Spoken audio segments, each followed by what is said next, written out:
You can't stop the dissipation of the African National Congress. It's terminally ill.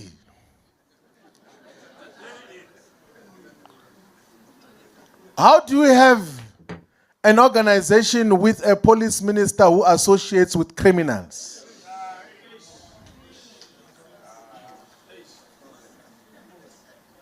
And it's not like these comrades did not know. It's not like Ramaphosa did not know the activities of a minister of police. He knows exactly what they're doing. That is what they do, all of them.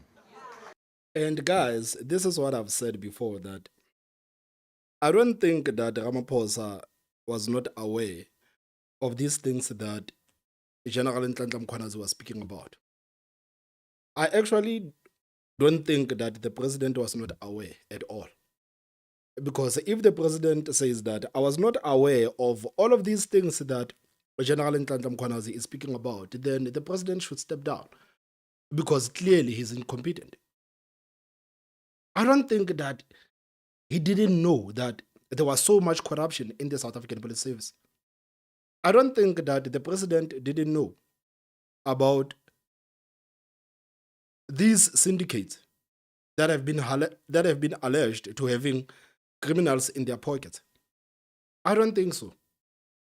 And this will actually go back to what I was saying the last time when we were reacting to that interview that was done by Fikile Mbalula, to say that when Fikile Mbalula said that President Ramaphosa is coming back to attend to these matters and the president is going to solve this matter, what is it exactly was he referring to? Was he referring to General Nhlanhla Mkhwanazi coming out with the information and this guy needing to be disciplined? Or was he talking about the president attending to these things that the general is speaking about? I don't think that the president didn't know. I actually didn't think, guys. Honestly so. They know it, they know very well what is happening with the... And the people are supposed to be protecting us from criminals, but they're protecting criminals against us. And you think that such an organization must continue to be given power to lead society? We can't allow that to happen. Now that we know, and the people of South Africa are beginning to show that the ANC is dissipating, we are now left with two biggest black political organizations. One is Mkhonto Wesizwe. The less said about Mkhonto Wesizwe, the better.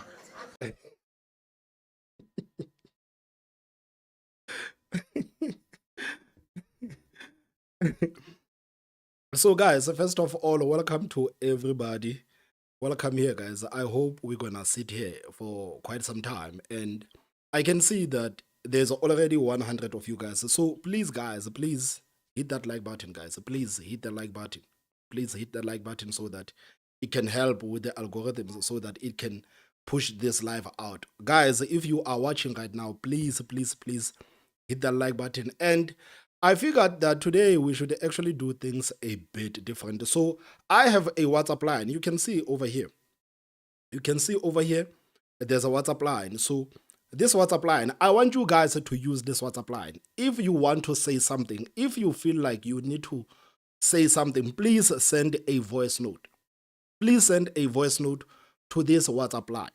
If there's something that you need to say about what has been happening in this country, if there's something that you need to say about the response of the president to these revelations that were made by General Nhlanhla Mkhwanazi, please, guys, please use this WhatsApp line. I am expecting you guys to start sending your voice notes, and I promise we're gonna play those voice notes on this live. So please send those voice notes, and who knows, maybe after 30 minutes or so, we can open the lines so that you guys can actually phone. So if you want to call in, guys, please, if you want to call in, press 1 if you think that we should open a line for the people to call. But guys, if you call, let's make it, maybe let's say 3 minutes maximum.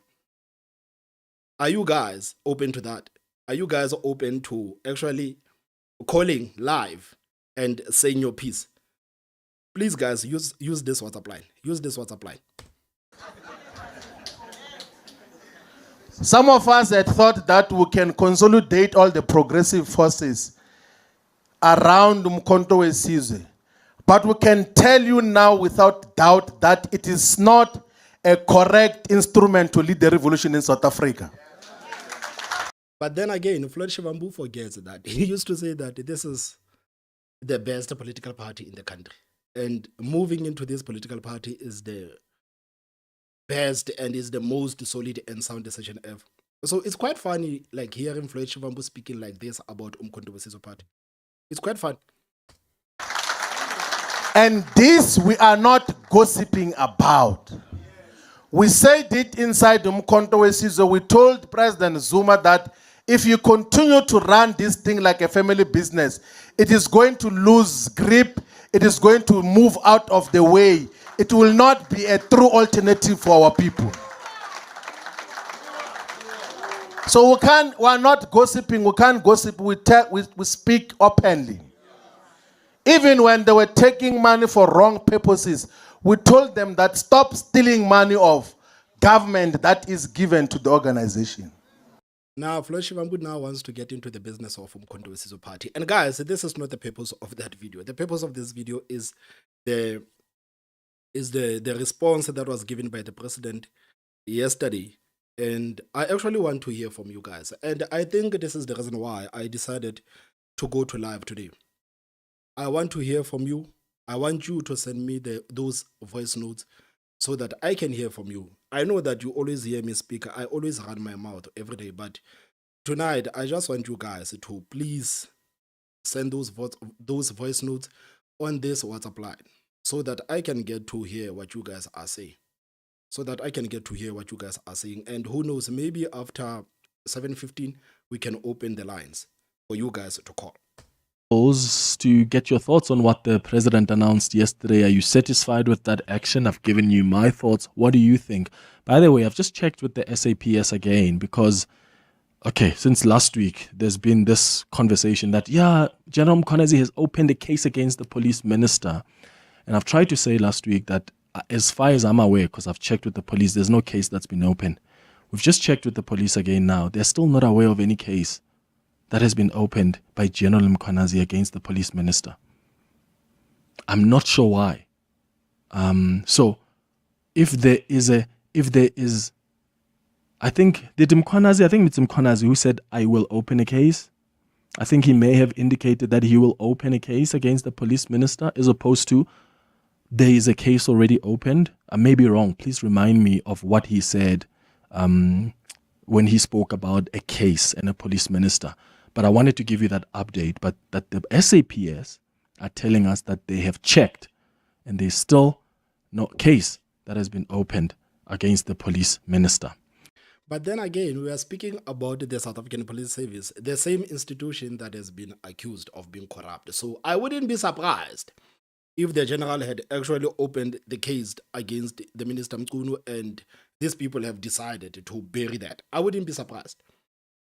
I actually wouldn't trust anything from the South African Police Service at this point. I don't trust anything those people say. Because I remember even last week, there were those rumors that the general had actually opened a case against Minister Mchunu.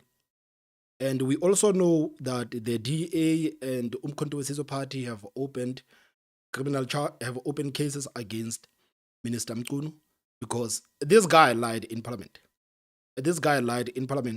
And last week, there's a clip that Eyewitness News actually released where they were speaking with General Mkhwanazi, and General Mkhwanazi said that there's this guy who contacted me, and this guy is a close associate of the minister, and this guy was actually showing me that he is in possession of the top South African Police Service information.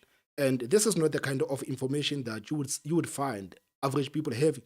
And he was kind of worried that how is it possible that a civilian can have this kind of information? And that guy said that he's a close associate of the minister. And the minister said that, I don't know who this person is. Because last time the general spoke about this, they were both in parliament. And the General Mkhwanazi said, this guy says that he's an associate of yours. And this guy showed me some documents that civilians are not even supposed to be in possession of. And the minister said, no, I don't know this guy. I have never met this guy. And we need to be careful about these people that are going around and claiming to be our associates. And when the pressure got hot, the minister released a statement last week saying that I have met this person that the general was speaking about. But this person is not an associate of mine. He is just a comrade. He has lied 2 times right now. And this is the reason why the president should have fired this guy on the spot.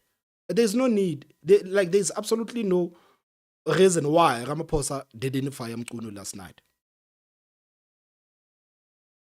He should have fired Mchunu on the spot.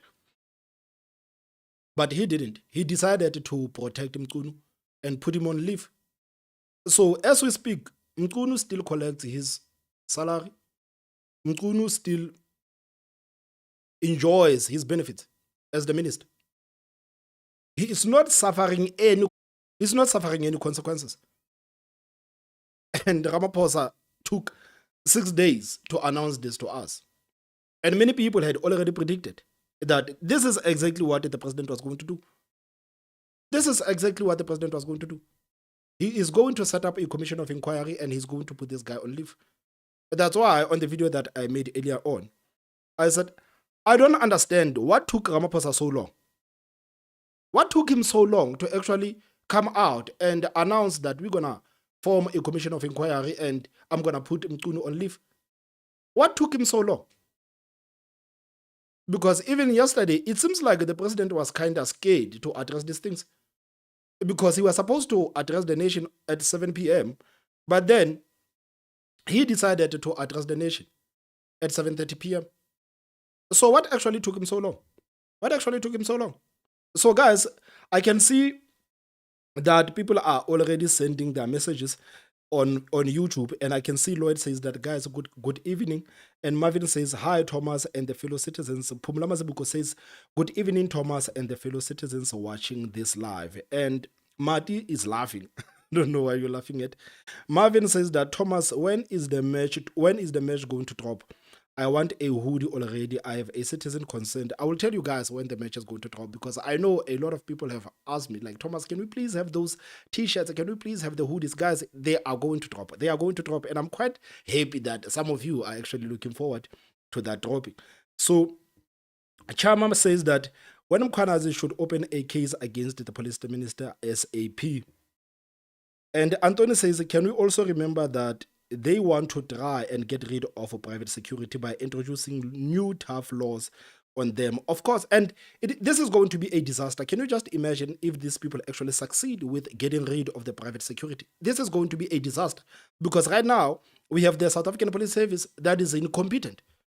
It is incompetent. I mean, right now, as I'm sitting here, if the criminals try to get into my house and I decide to call the South African Police Service, don't think that these people are going to come now. They are not going to come now. They are going to come tomorrow. And somehow they want to get rid of the private security. But they are failing to protect the people of this country. It is a mess, man. It is a mess. So guys, please, man, don't forget to send the WhatsApp voice notes on this number, guys. I created this line especially for you so that I can hear your thoughts. I also want to hear your thoughts, guys. I want to hear your thoughts. I want to hear from you. I know you guys already know what I think about this situation. I have covered this topic in length from last week. Now I want to hear from you. I want to hear from you, and I want you guys to send those voice notes. Tsepo, you're calling us from Pretoria. Good morning. Hi, good morning, Clement. Sure. Yes, the question is, what else could have the president done last night except, establishing a commission?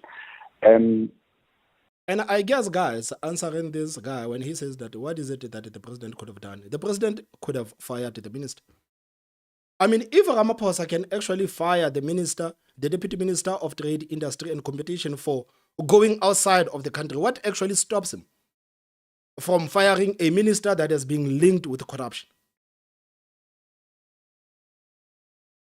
If Ramaphosa can say, you are fired, you are no longer a member of my cabinet because you decided to go to overseas without my permission, then what actually stops Ramaphosa? What stops Ramaphosa from firing a minister that has been linked with corruption? A minister who denied knowing suspicious characters that are in possession of confidential South African Police Service information. What is stopping him from actually firing this guy? And the minister admitting that he knows this person. And initially, the same minister lied in parliament and said that I don't know this person. Am I being fair, guys? Or am I not being fair on the president?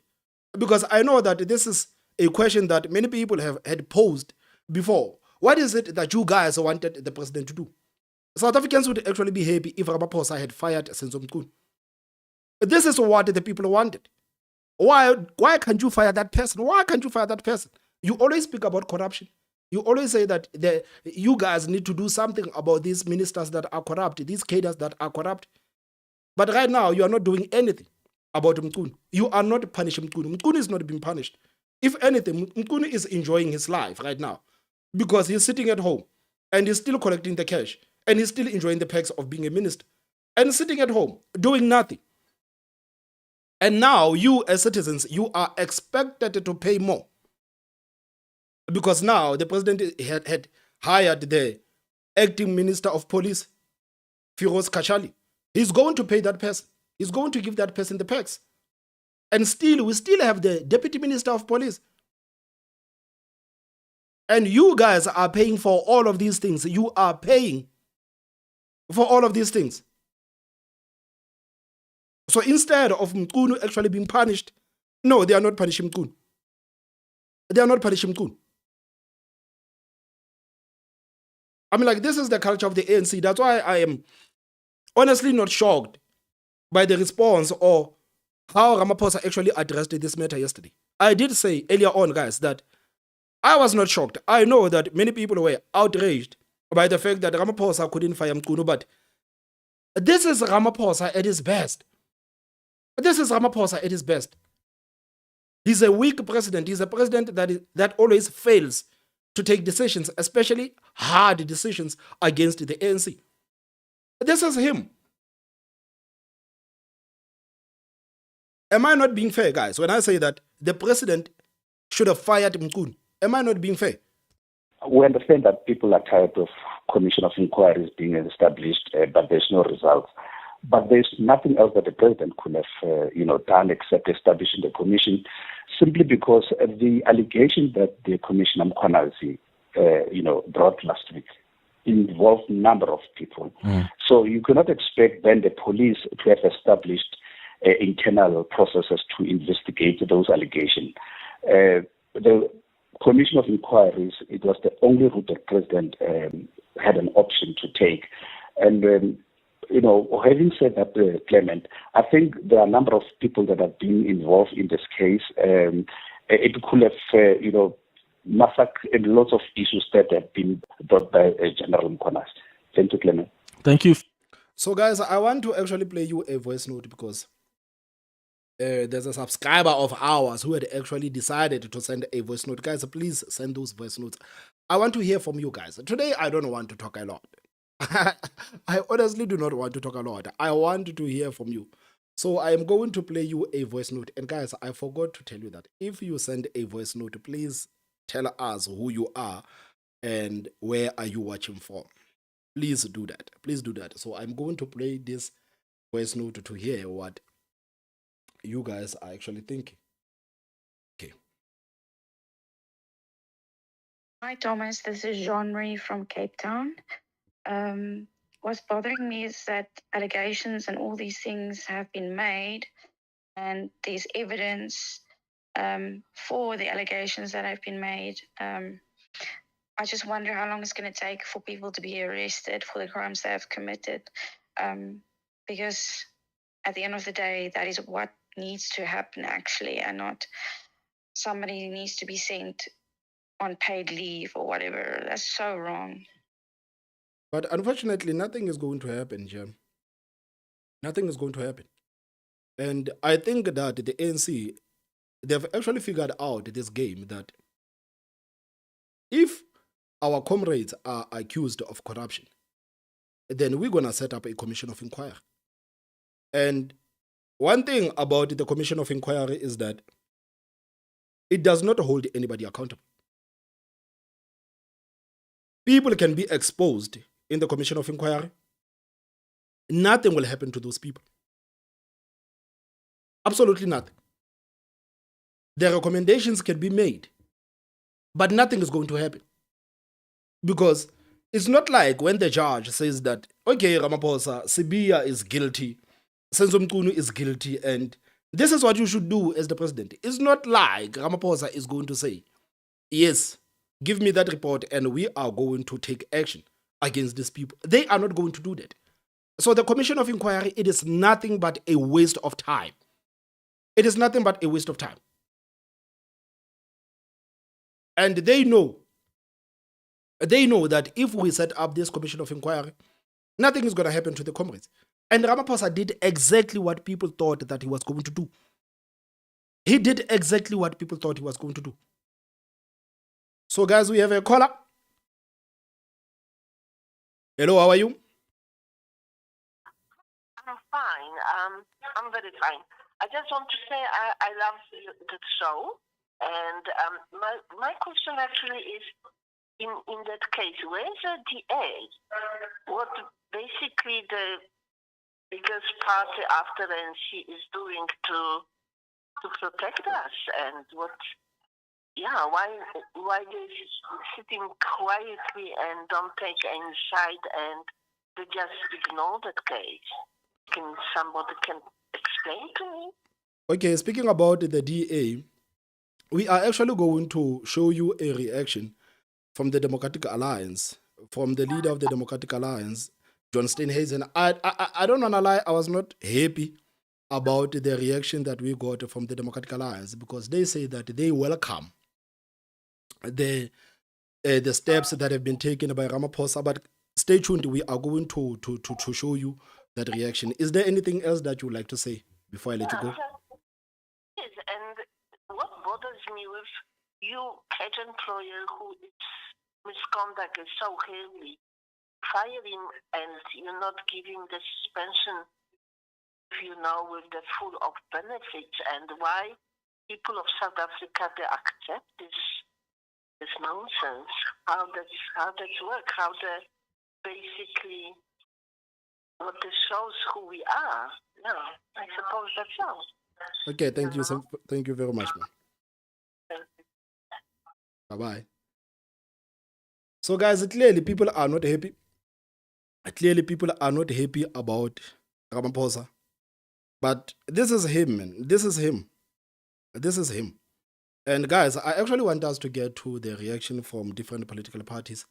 And, guys, please, man, hit that like button. I can see that there's already over 400 of you guys watching the live, but we only have like 126 likes. This is not okay, guys. So please hit that like button, so that this live can actually go out. Please, guys, hit that like button, and don't forget to send the voice notes on this number. I designed this number especially for you guys because I want to hear from you guys. So please send the voice notes on this number. For your thoughts, Seppo in Pretoria, I agree with that. I think the president had no choice. I mean, what would you have liked? That he takes the allegations back to the SAPS, the same SAPS that's seemingly compromised and politicized? Who else is better positioned? Here, I think the judiciary still enjoys some level of public support. We still see it as independent. And that's why I think judicial transparency has a shot at restoring public confidence here, has a shot at least ensuring or at least just guaranteeing to us that they're going to get to the bottom of this. The problem has never been the inquiries. The problem has always been the government that sometimes doesn't want to implement what it doesn't agree with in the recommendations of the inquiry. And we must then put pressure on the government, which is why I said I'm happy now that I see that the president said last night, this final report will be sent to the speaker. It will also be sent to the Chief Justice, which then for me says the burden of responsibility doesn't just rest or lie with the president. There are other stakeholders or institutions here that can also start their process of implementation. And I think it will be weird for like these other stakeholders to start implementing this thing and the president is not doing anything. So I think that provides a layer of protection for all of us that are concerned about the lack of implementation here. Because I actually don't think that Ramaphosa is going to implement anything that is out of this judicial. Like, Clement Manyatela, I can see that you are quite optimistic, but I am not so optimistic because General Mkhwanazi told us that some of these people that are in the pockets of the syndicates are in parliament. So I guess the question that we should ask is, how sure are we that the Speaker of Parliament is not in the pockets of these people? Because right now, when you look at the members of Parliament, you know that you cannot trust these people. Because Mkhwanazi told us that these people are working with the criminal syndicates. He told us. And Mkhwanazi told us about the judiciary, that the judges are in the pockets of these people. So how can you actually sit there and actually think that something is going to happen?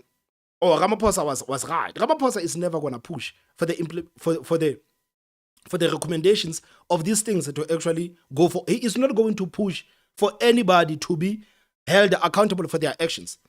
He's not going to do that. He's not going to do that.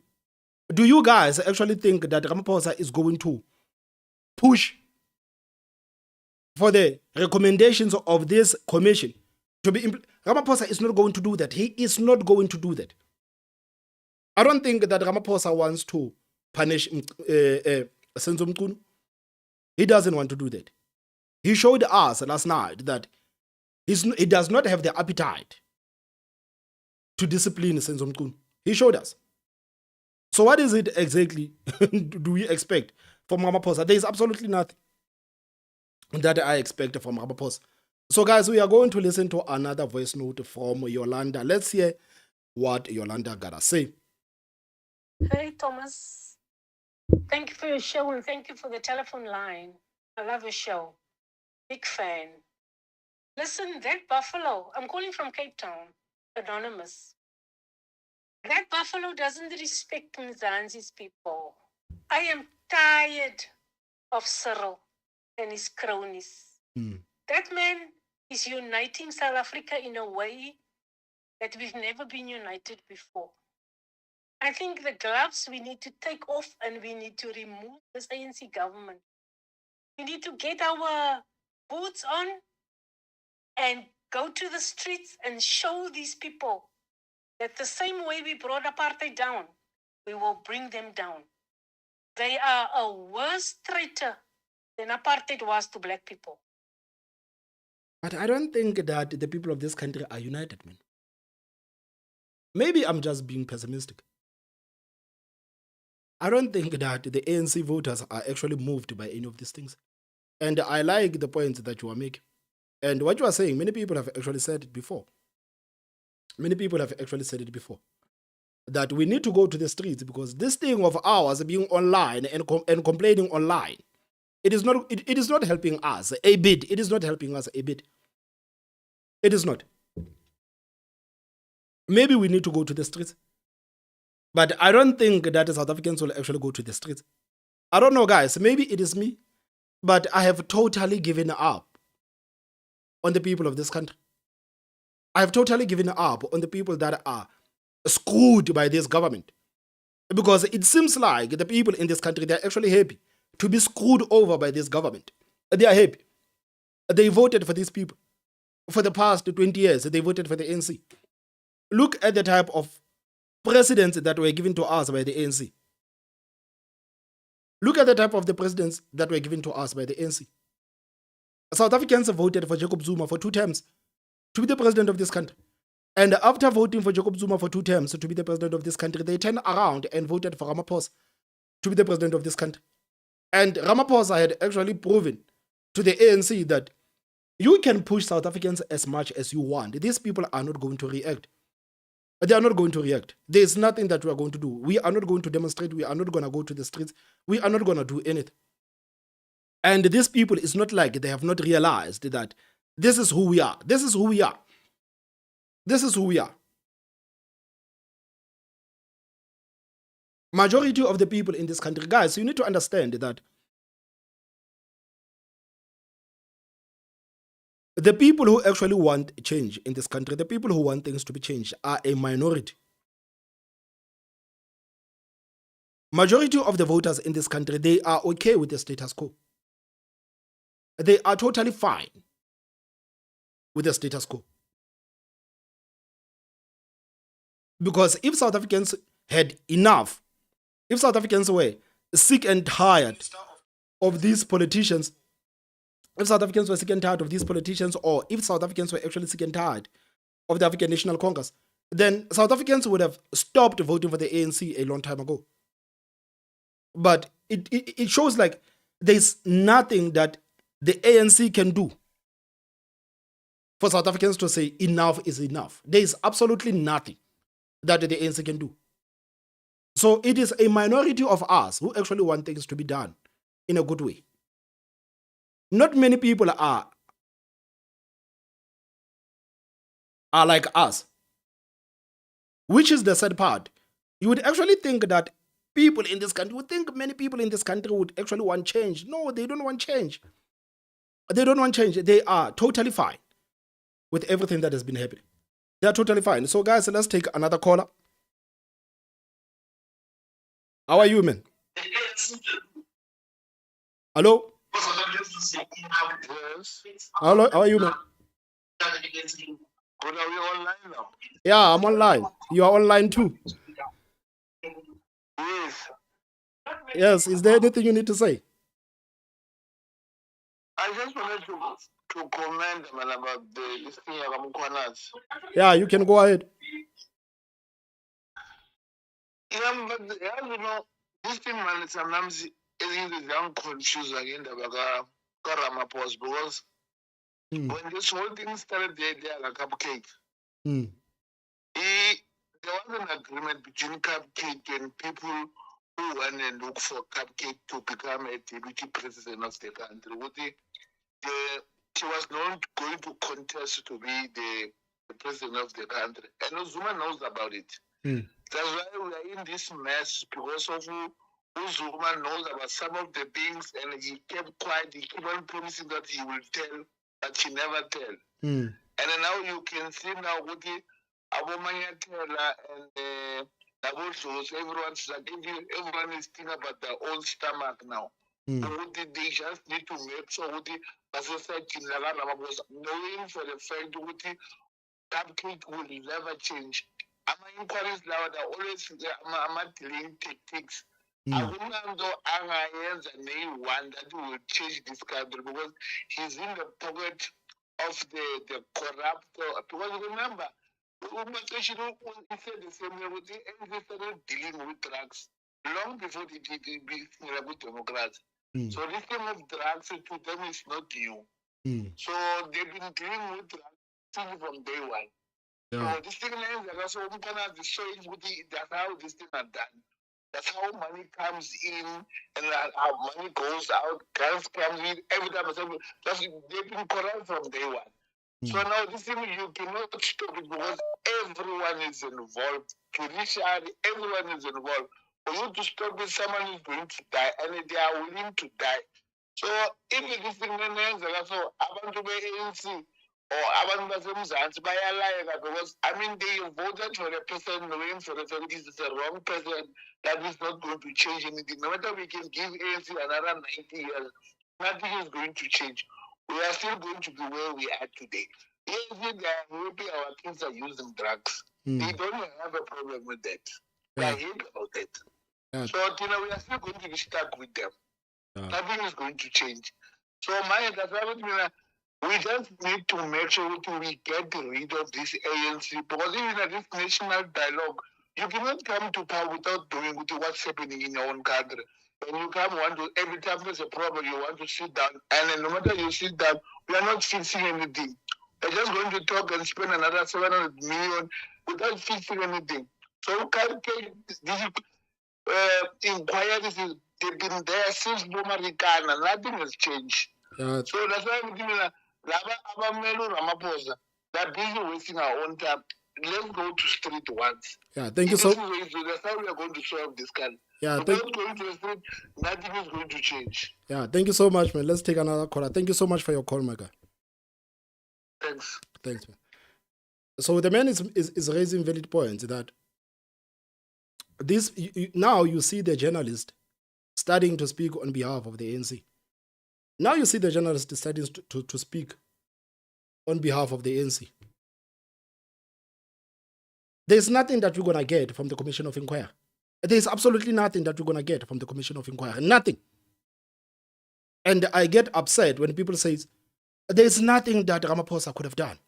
I mean, we are talking about the president. We are talking about somebody who actually has power to do something about the situation that we are dealing with right now. But you have the people in this country that are saying, there's nothing that Ramaphosa could have done. Nothing. These are South Africans for you. Nothing. And like the caller said, the ANC is happy that your children are using drugs. This is the reason why they give your children that useless 30% rubbish education system. They are happy. They don't want your children to wisen up. They don't want your children to be politically educated. They don't want that. They want your children to be idiots. They are happy that there are so many drugs. They are happy that when you look into the townships, there are taverns everywhere. I live in the townships, guys, and I can tell you now that I'm surrounded by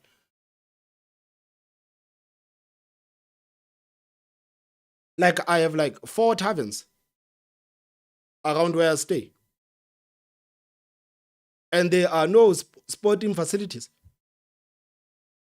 Drugs, taverns, cigarette. This is the ANC for you. This is the ANC for you. So I actually get upset when people say that there's absolutely nothing that the president could have done. There's nothing that the president could have done. I don't believe so. I don't believe so. So guys, please continue with those voice notes. Please send the voice notes on this number, guys. I want to hear from you. Today, I don't want to talk a lot. I've already said a lot.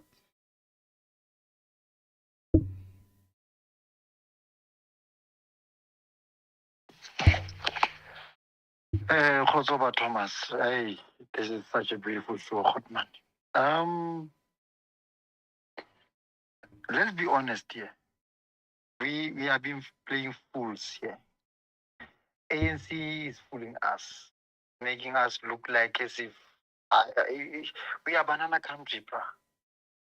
And the journalists, some of them, they will say this, like that Timo is saying that this is a good thing and then he's feeling happy, he's feeling what? How do you, because of you don't have a child that is into drugs and you don't suffer that, you will talk like this. But if you have one of your siblings into drugs and then you talk like this, then which means you are supporting nonsense. It's about time that we should stand up. Like that lady said for the previous call, into our previous voice note, that we must go to the streets. Bruh, let's shut this town down. Let's shut down and show this ANC government that, you know what? You are masters of mind manipulations. You are manipulating the country. You are not leading the country. You are not taking us anywhere. No, not anywhere. The people who are agreeing with this whole nonsense thing are the people that are benefiting from the same ANC. But now they are benefiting in expenses of others who are suffering. Hey, Hotman, have a best one. Great show, man. Yeah. Exactly, guys. Exactly. Because ever since Ramaphosa came out, it seems like there's this narrative that has been driven that the president had no other options but the Commission of Inquiry. I mean, how many commissions of inquiry had Ramaphosa started? How many people are in jail right now as we speak because of those commissions of inquiry? How many people can you say that, okay, these people are in jail as we speak today because of the commissions of inquiry? How many people? How many people? Then we have been told that there is absolutely nothing that the president could have done. This is what they want you to believe. This is what the journalists are now trying to push. Like Ramaphosa had no other options. And we are telling them that Ramaphosa should have fired Mchunu because Mchunu lied in parliament. Mchunu said that I don't know any of these people that the general is speaking about, only to come out and admit that he knows these people that the general is speaking about. So if you know this character, that the general is saying that this guy is a criminal and is an associate of the minister, and the minister says, no, I don't know this person, and only for him to come out and say that I know this person, it tells you that the minister knows about these things. He knows. But Ramaphosa says, no, go to paid leave. Hello, how are you? Hello? Hello, is it Thomas? How are you, man? Good, is it Thomas speaking? Yes, man. Yes, sorry, I'm looking at the live. I was wanting to speak with Thomas. Yeah, this is Thomas. Are you still live, Thomas, or not? Yes, as I'm speaking to you, I'm live. Okay, cool. Thomas, sorry, man, it's Nicholas speaking. I actually started watching your channel a while ago, and I really think that the input that you are, providing to the country is super, super important. I really think it is absolutely brilliant. And, there's something that I want to share, and I'm coming from me, I really think that a lot of people kind of feel the way that I do feel. I was born in 1982. So, about apartheid, I don't know anything about apartheid. I know what it was and what it did to people and all of that. But I did not grow up during that time. I grew up in a part of South Africa where color and all of that didn't mean anything. It didn't mean nothing. It was the way that we look at each other in this country is different from what is being portrayed out there.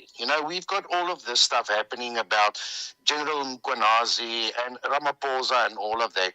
Ramaphosa gave that speech where he said in Parliament when he spoke to Corneille, Dr. Mulder, where Ramaphosa said, do you want to see us as black people always be the rubbish collectors and the water gatherers and all of that? You know what I thought to myself? Yesterday, I went, and a person that is very close to me that's working for me, I went and I drove to his place of residence where he's staying, and I went to go and drop him off there. And I saw what is happening in the rural in the rural areas. And then I thought to myself, how sad it is that it's not me or any of the people probably in my era that is responsible for that. The ANC are the people that are keeping their people to be water gatherers and rubbish collectors because they're not giving them any opportunities. Yes, and it's working They want out to for take them. 700. Yeah, they want to take 700 million rand for a national dialogue. If they took 10 million rand of that 700 million rand and gave it to the rural area that I was at yesterday, they could give them a soccer stadium, a place for the kids to play. They could put some water infrastructure. This is really upsetting to me. And I think there's a lot of people out there that kind of feel the way I feel. We've got all this politics. And I think the politics is the thing that is blinding all of us South Africans. It's people like yourself trying to get the info out there. I think there are many people within my age group that, like I said, apartheid, I couldn't care for apartheid. When I look at somebody as a white South African, I don't see a black person as, oh, here's another black person. I wasn't raised like that. I mean, my best friend was Philemon Kekana. He slept over at my house. I slept over at his house. My father was a policeman. There was no such thing.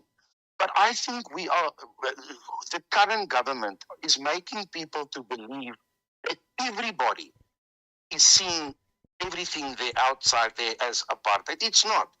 I guarantee you, if we come together somehow, I don't know how, because going to the streets is a difficult thing because people can't restrain themselves. They can't.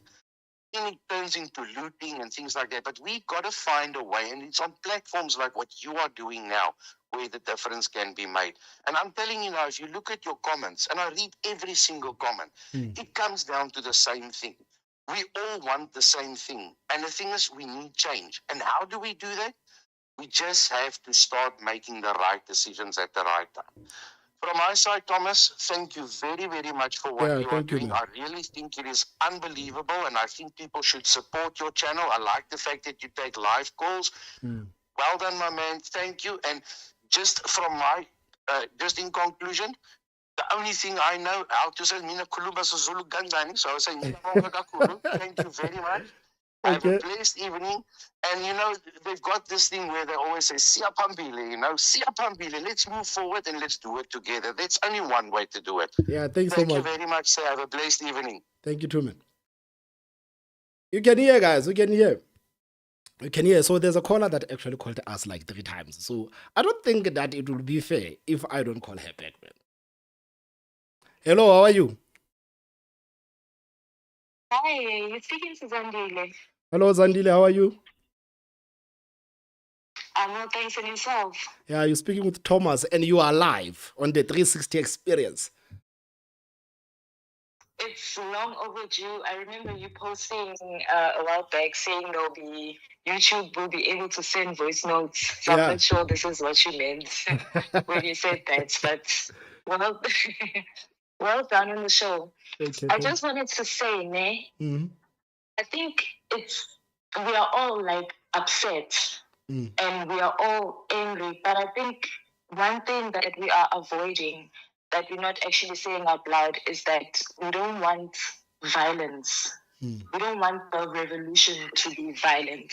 I think people should like go to the streets, but my main concern is the looting phenomena. And there's this him on social media, you know, like let's go loot from Kwanazi, let's do this from Kwanazi, which I think will be just a disgrace, you know, if that's the case.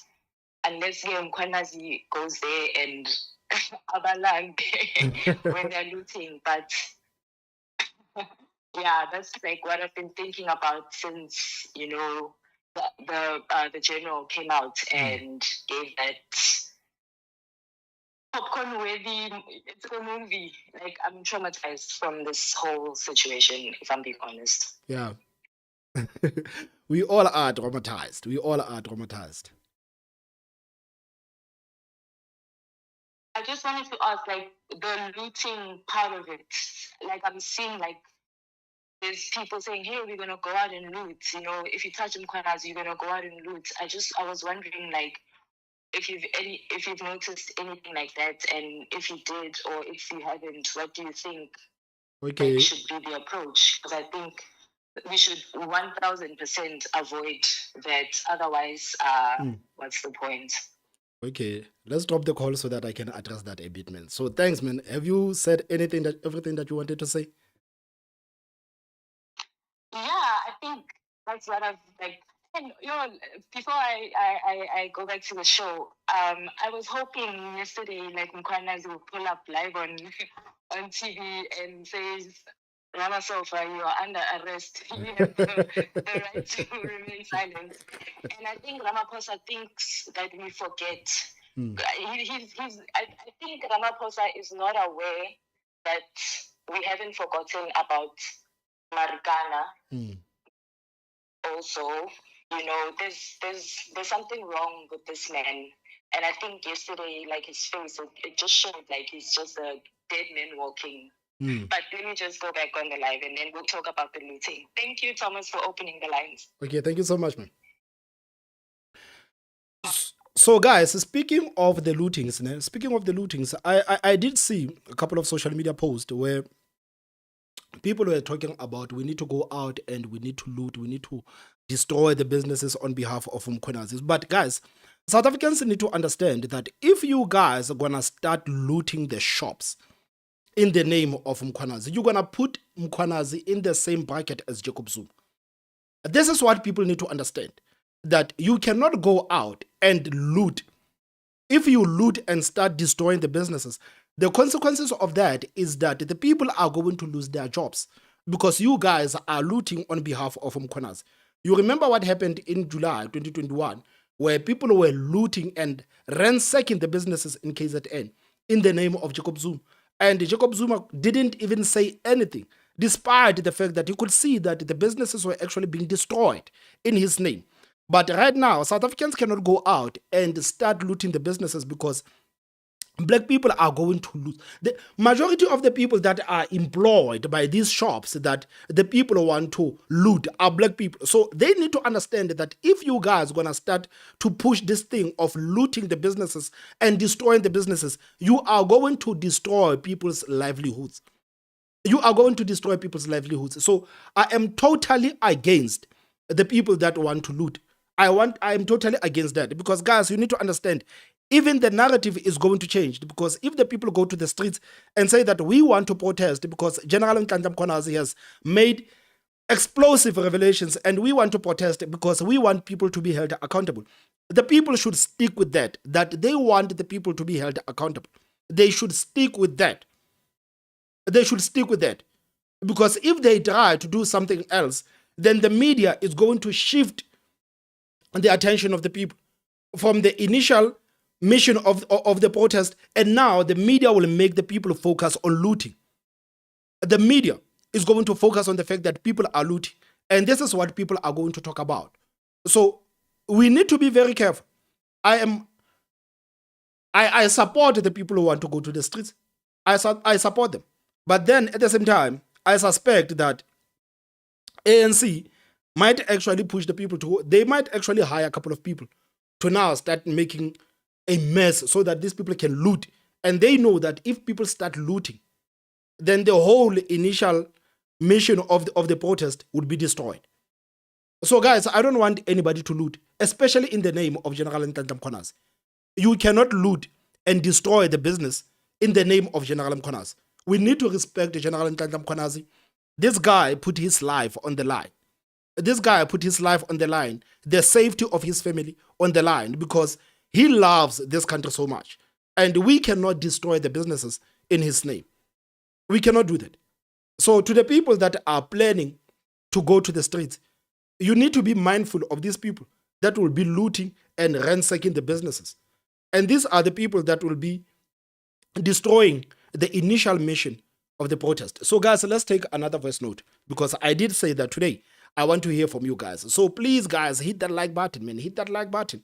Let's see how we're doing with the likes, because I can see that there's 600 of us here, but there's only 280 likes. So guys, please, if you are online right now, if you are watching this stream right now, please hit the like button. Please, guys, please hit the like button and use this WhatsApp number. Send the voice note on this WhatsApp number. Oh, you can call me. You can call me. I said that people are allowed to call after an hour or so, but people called anyway. So if you want to call me right now, let's rock. Let's rock. If you want to call and if you want to send a voice note, let's do that. Thomas, hi. Ke le tlhogono le buang mfethu ke tswa go Soweto go DK.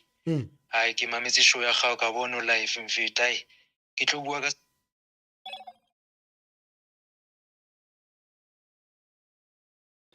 How are you? Hello? Hello? Hello, you're speaking with Thomas Maba, so you are live on the 360 Experience. Hello, Mr. Thomas. How are you, my guy? I'm all right, sir. How are you? I'm good, man. Yeah, I was trying to say, yeah, I love what you're doing. I love your movement. And yeah, I just wanted to say that our people, the revolution that's needed in the indigenous people of South Africa is the Black consciousness movement at the end of the day, because the only way we can be free is if we politically educate ourselves, unfortunately. Because even if we remove the people that are in power right now, we are just going to elect other people who are going to take advantage of our people if we are not in touch with politics of the country. And I think it's not a coincidence that many people are, like, in a sense, cut off from political education or actual education in the form of our public schools, primary education and secondary education, because keeping us ignorant is keeping us away from Black consciousness, and this is vital. If we are to take the country back, anything else, we can go to the streets to remove Ramaphosa. Someone is going to take his place. He will be just exactly the same as him, who's going to take advantage of our ignorance. So I'm calling on the revolution of the indigenous people of South Africa to the book revolution, not the looting, not the protesting revolution, although that can come later. I'm calling for us to read history, to read politics and educate ourselves about our rights. And most importantly, our history. Yeah. So if anyone is listening, that is what I'm calling on. Oh, thank you so much, my guy. Yes, thank you, Mr. Thomas. Thank you, man. Chap. So, guys, I was about to play this voice note when I got the call. So, sorry to my guy in Soweto, in DK. I know that you are watching and you are like, man, Thomas needs to play my voice note. I am going to play your voice note. I'm playing it right now. Thomas, hi. Ke le tlhogonolo le buang mfethu ke tswa go Soweto go DK. Ai ke mametse show ya gago ka bona live mfethu ai. Ke tlo bua ka speech sa Ramaphosa. Ai Ramaphosa o itse keng? You wasted South Africans time mobane ka speech sele. The speech ne se le Yes. What about the speech? Unnecessary. It was a very unnecessary speech.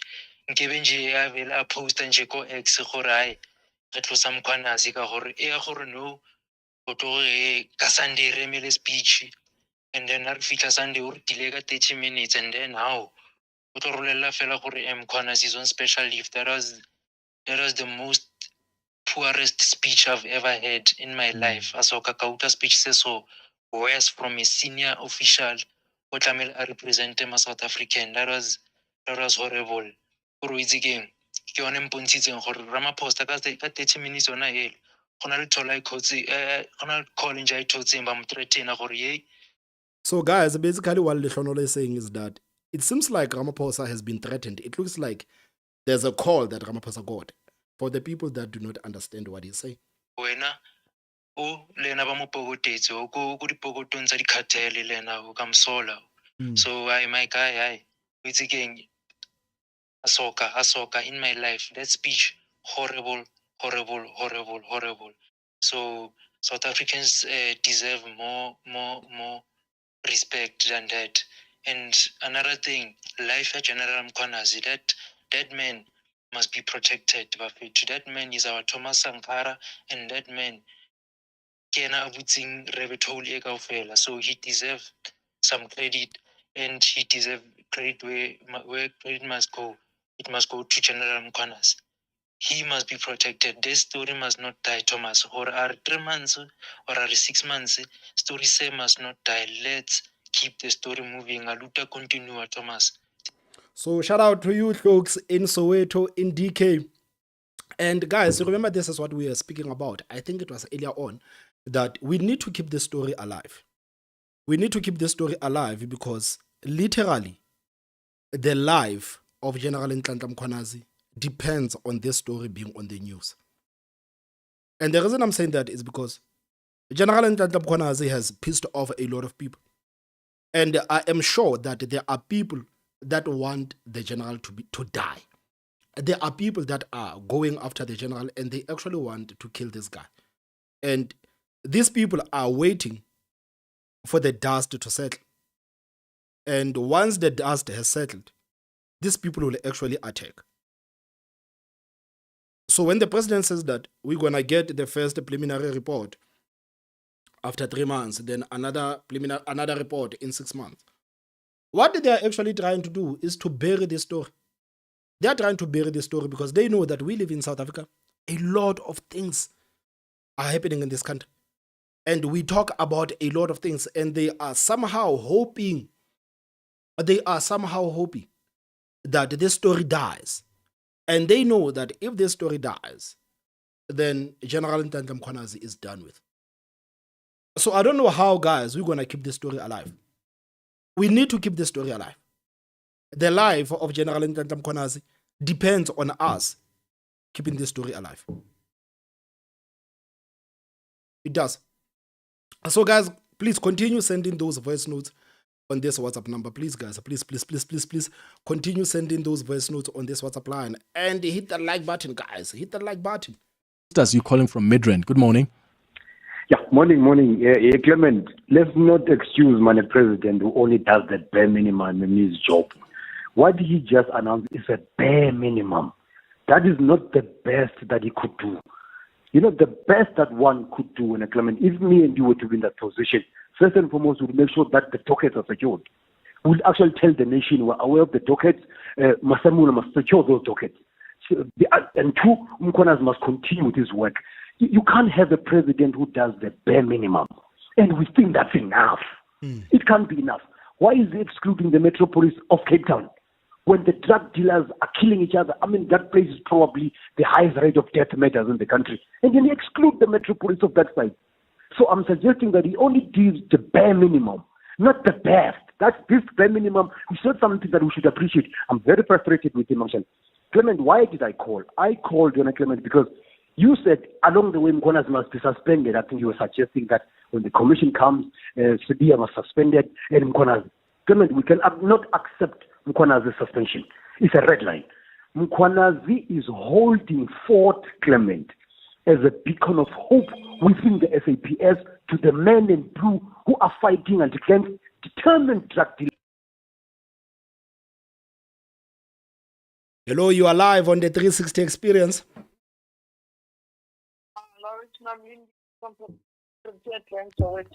Hello, Mam Lindiwe.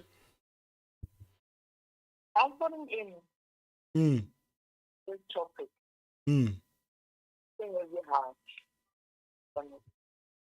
Can you speak up a bit, Mama? I'll say I'm coming in with a heavy heart. Yes, Ma'am. Because of what is happening in the country. And I am I'm a protester, but I'm against legalizing. Don't need that. General Mkhwanazi doesn't stand for corruption. What they will be doing, they will do corruption in. We can't afford another province or anything because we need jobs.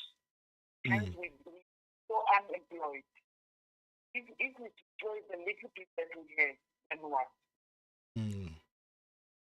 Can't afford that. We cannot. They want to stand for General Mkhwanazi on the line. He is anti-corruption. If they can understand that he is anti-corruption. We need to do it in a diplomatic way, but we need to fight it on. Yes, let's help him. Let's be behind him. Okay, thanks a lot, Mama. Thank you. So, guys, Mama Lindiwe is actually raising a good point that we cannot loot in the name of General Ntantla Mkhwanazi. General Ntantla Mkhwanazi is anti-corruption. So if people go out and start destroying the businesses in the name of General Ntantla Mkhwanazi, that would be a huge disservice to the sacrifice that the general has made. It is going to be a huge disservice. We cannot afford that. We cannot do that. As the people of this country, we absolutely cannot do that.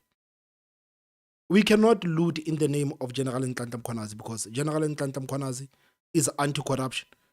General Ntantla Mkhwanazi is anti-crime. So if you're going to commit a crime, you need to commit a crime, but you cannot say that you are committing a crime in the name of General Ntantla Mkhwanazi. You cannot do that. Hello, you are live on the 360 Experience. Hey, Thomas, how's it going? I'm good, and you, man? Excellent. Okay, am I live in here? Yeah, you're on there. Thomas, I want to say, first of all, thank you so much for the platform. Brilliant idea. I'm sure this is going to grow from strength to strength. Yeah, man. But what I want to say is, we always dialogue and we always discuss these issues. And one thing is clear is that there's consensus what must happen. So my question is, how do we take this from it being at the moment basically entertainment, because that's all it amounts to if all we do is talk about it consume it, on all the media channels all day and night. It just becomes content. At which point are we going to do something about it? Because we've been watching this country slide into basically the mud the past 30 years. Yeah, So again. what are we actually going to do about it as citizens? Yeah, the only thing I want to ask you is this. Yeah. I want to ask, like, what is the what does everyone feel about starting some sort of a committee, some sort of a group that lobbies for our rights, our collective rights? Because it looks like we don't have a right. I mean, we don't have a voice at all. And this is the one thing that frustrates me. It's like the conversation is always one-sided. President comes on TV, he delivers his little speech. We just have to sit there and lap it up. And whether we're satisfied or not, we don't get any opportunity to dialogue with him, to ask questions. And this is what's frustrating, because the last time I checked, these guys are supposed to be our servants, like public servants, right? They service us as a community. Yeah. Put them in power so that they can help us, so that they can represent us. But it seems like we don't have a voice. We just listen to them. It's almost like they are kings, queens, that all they know is prancing around in expensive outfits and driving around in these expensive cars that most of us will never ever own, using our own tax money. The little that we earn, they take every cent. They fleece us at every opportunity, but we don't have a voice. So my question to everyone is, what are we going to do about this? I'll listen on air, Thomas. Thank you a lot, my guy. My name is Romeo from Midrand, by the way. Thanks, Romeo. Thanks, man. You are live on the 360 experience. Hello? Okay, they decided to end the call. So, guys, Romeo in Midrand is actually speaking about what is it exactly that is going to take for South Africans to take action. And I guess this actually goes straight to the frustrations that I've been having with South Africans lately. Because South Africans, I don't know what is wrong with South Africans, guys. And if you have been following this question, this platform, you know that I've been very harsh on South Africans, because it seems like there is nothing that the ANC can do for South Africans to say enough is enough. So, Romeo, I am as frustrated as you about the fact that the people of this country are so nonchalant about these cadres destroying this country. What is it that is going to take for South Africans to say enough is enough? What is it that is going to take? What is it that is going to take for the people of this country to say, we have had enough of these people and their nonsense, and now it's time to take action? What is it that is going to take? I don't know, guys. I actually don't know. So today, I'm in good mood, so I'm calling people back. I don't know, guys. I don't know what is it going to take. Because right now, this thing is now content. Hello, you are live on the 360 experience. Hi, Bratzo. I'm good, and you, my guy? Okay, my bro. Things are bad, man.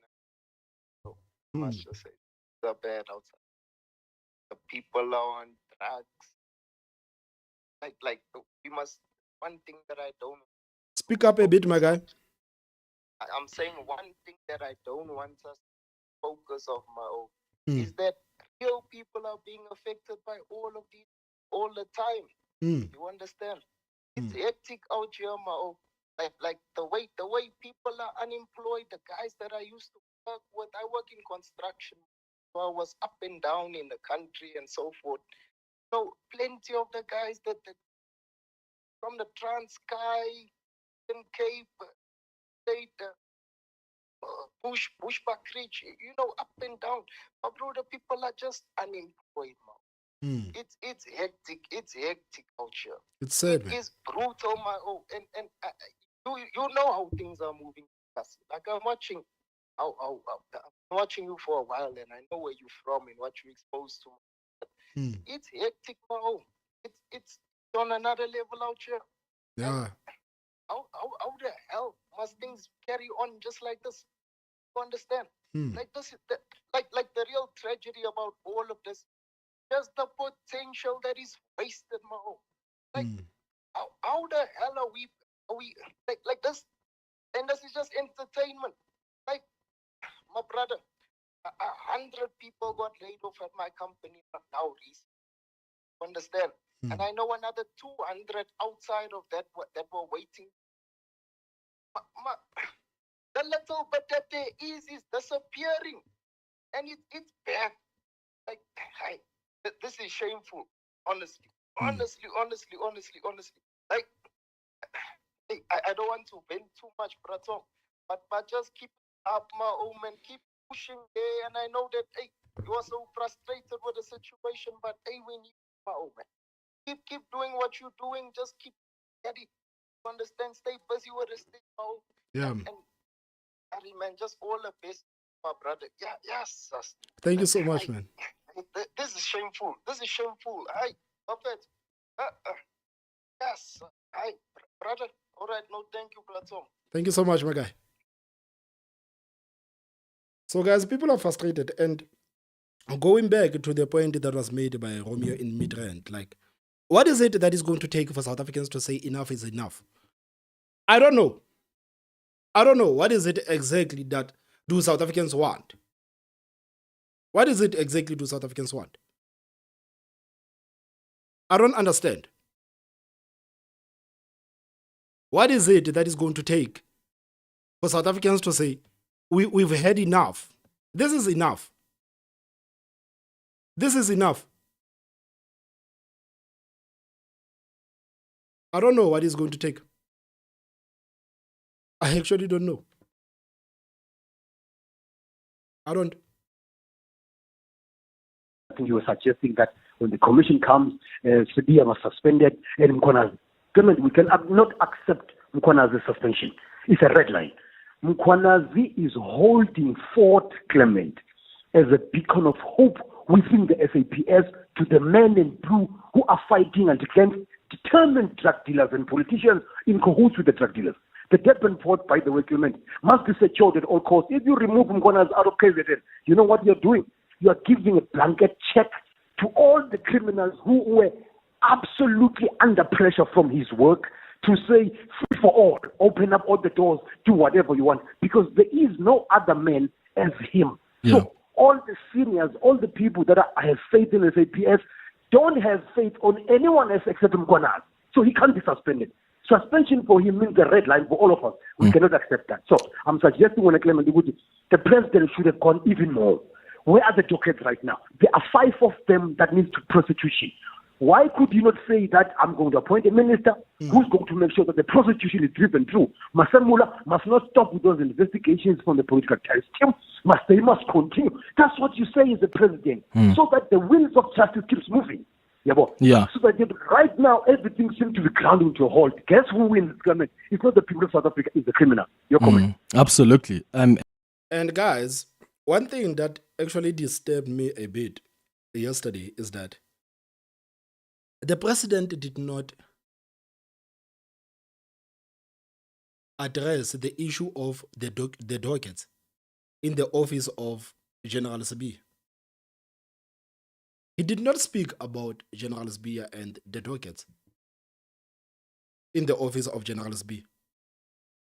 And the president knows for a fact that the life of General Mkhwanazi is in danger. And the president said nothing about the protection for General Mkhwanazi. Absolutely nothing. And I thought it was shocking that the president could absolutely say nothing about the safety of General Mkhwanazi. The president did not say that, guys, as the president of this country, I am telling you that nothing is going to happen to General Mkhwanazi. We are going to protect General Mkhwanazi. He didn't say that. He didn't. You are live on the 360 Experience. Hello. How are you? How are you, my man? Yeah, man, I'm good. Am I talking to Thomas? Yeah, you're speaking with Thomas, man. Mr. T, I corner, bra. Yeah, I did send a voice note earlier. You have a beautiful show that will grow South Africa, and then that makes us and give us that permission to ask questions and to raise issues that are facing our country as a whole. Whenever Thomas, first of all, you know, the delayment of the president yesterday, it got me back to thinking the Judiciary Commission, this commission of inquiry that is now creating, guys, pala issues, were they solved? No. No. Matikana issues, were they solved? No. No. That issue of the hospitals with the disabled peoples, was it issued? Was it solved? Life as it may, you know. Now, using the commission of inquiry. There's absolutely no point. Now, tell me this person. Now, the same president that we are now looking at and now paying attention to, or now giving him our time to listen to, he's giving us a 30 minutes of an that speech. In high school, I got a better speech. But he's the president. Now we have issues. Now, I want this thing of suspending Mukwanazi. Now, these things of putting people on a special leave. How crazy is that? Now, it's opening borders. It's opening gates for these people to bring in these drugs. How many cases of drugs have been coming into our borders, through the airports, through the oceans? How many? Now, if you suspend Mukwanazi, which means you are saying to the country, the cartels, bring as much as you can, bring as many as you can, so that by the time this commission comes with a decision, then all whatever you needed to come into the borders, it's in the country. Now, mind you, the 3 million things, or the 3 million case of his of Ramaphosa, how do we know that is that not linked to the cartels? Exactly. How do we know that? Now, people, let's not think inside the box. Let's now go outside the box. We are tired of being inside this box. This box is nice and decorated, and it's got so many beautiful colors or whatever. But let's get out of the box and see the real colors. Because once we see the real colors, then we will know what is inside the content into the box. Now we are all inside, thinking that, no, this person is doing something good for us. He's not doing anything good for us. Who is Ramaphosa in the first place? Where does he belong in the ANC in the first place? Because the first time every person that saw Ramaphosa, it was when he was holding an umbrella when Mandela came out of prison. Who is Ramaphosa in the ANC? Zuma once said that I will talk, and he went away without talking. Zuma knows something. Malema knows something. All this Tokyo Swali knows something. But I'm telling you, they are also worried. Because they know the West, that we here on the ground, we don't know nothing. We are just only speculating, creating content, making them famous, letting them eat our money. Now VAT is gone up, tax is gone up. Now this person is employing another person. Now our tax, the little that we get, the little that we earn. I don't talk about those people that are in to a lump sum, big money. The little that we also have, that we need to sustain our families. Now we have to pop out to pay people. Come on, guys. What game are we playing here? What game are we playing here? I fully agree with you. If people went to White House with the Guptas, it was going to be an issue. Now Ramaphosa takes a sellout to take him to the White House, failed to ask the questions that he promised that he will ask the guy, Trump. He never even asked him one question. Instead, he turned out to be like an idiot. Our whole president, in front of the opponents, in front of the whole guy, the one person that, whatever his name is, I don't care about that millions that he has. But what is important, money cannot buy lives. Let's be real, guys. Let's be real about this thing. Clement, the Clement, whatever, all these people, let's put the media aside, because the same media, they're under the same umbrella. The superiors of the media, they're under the same umbrella. Because if they're going to distribute whatever information that we want, they are going to be penalized. They are going to be not going to be sponsored. Thanks, man. Thanks a lot, my guy. Sure, Johnny.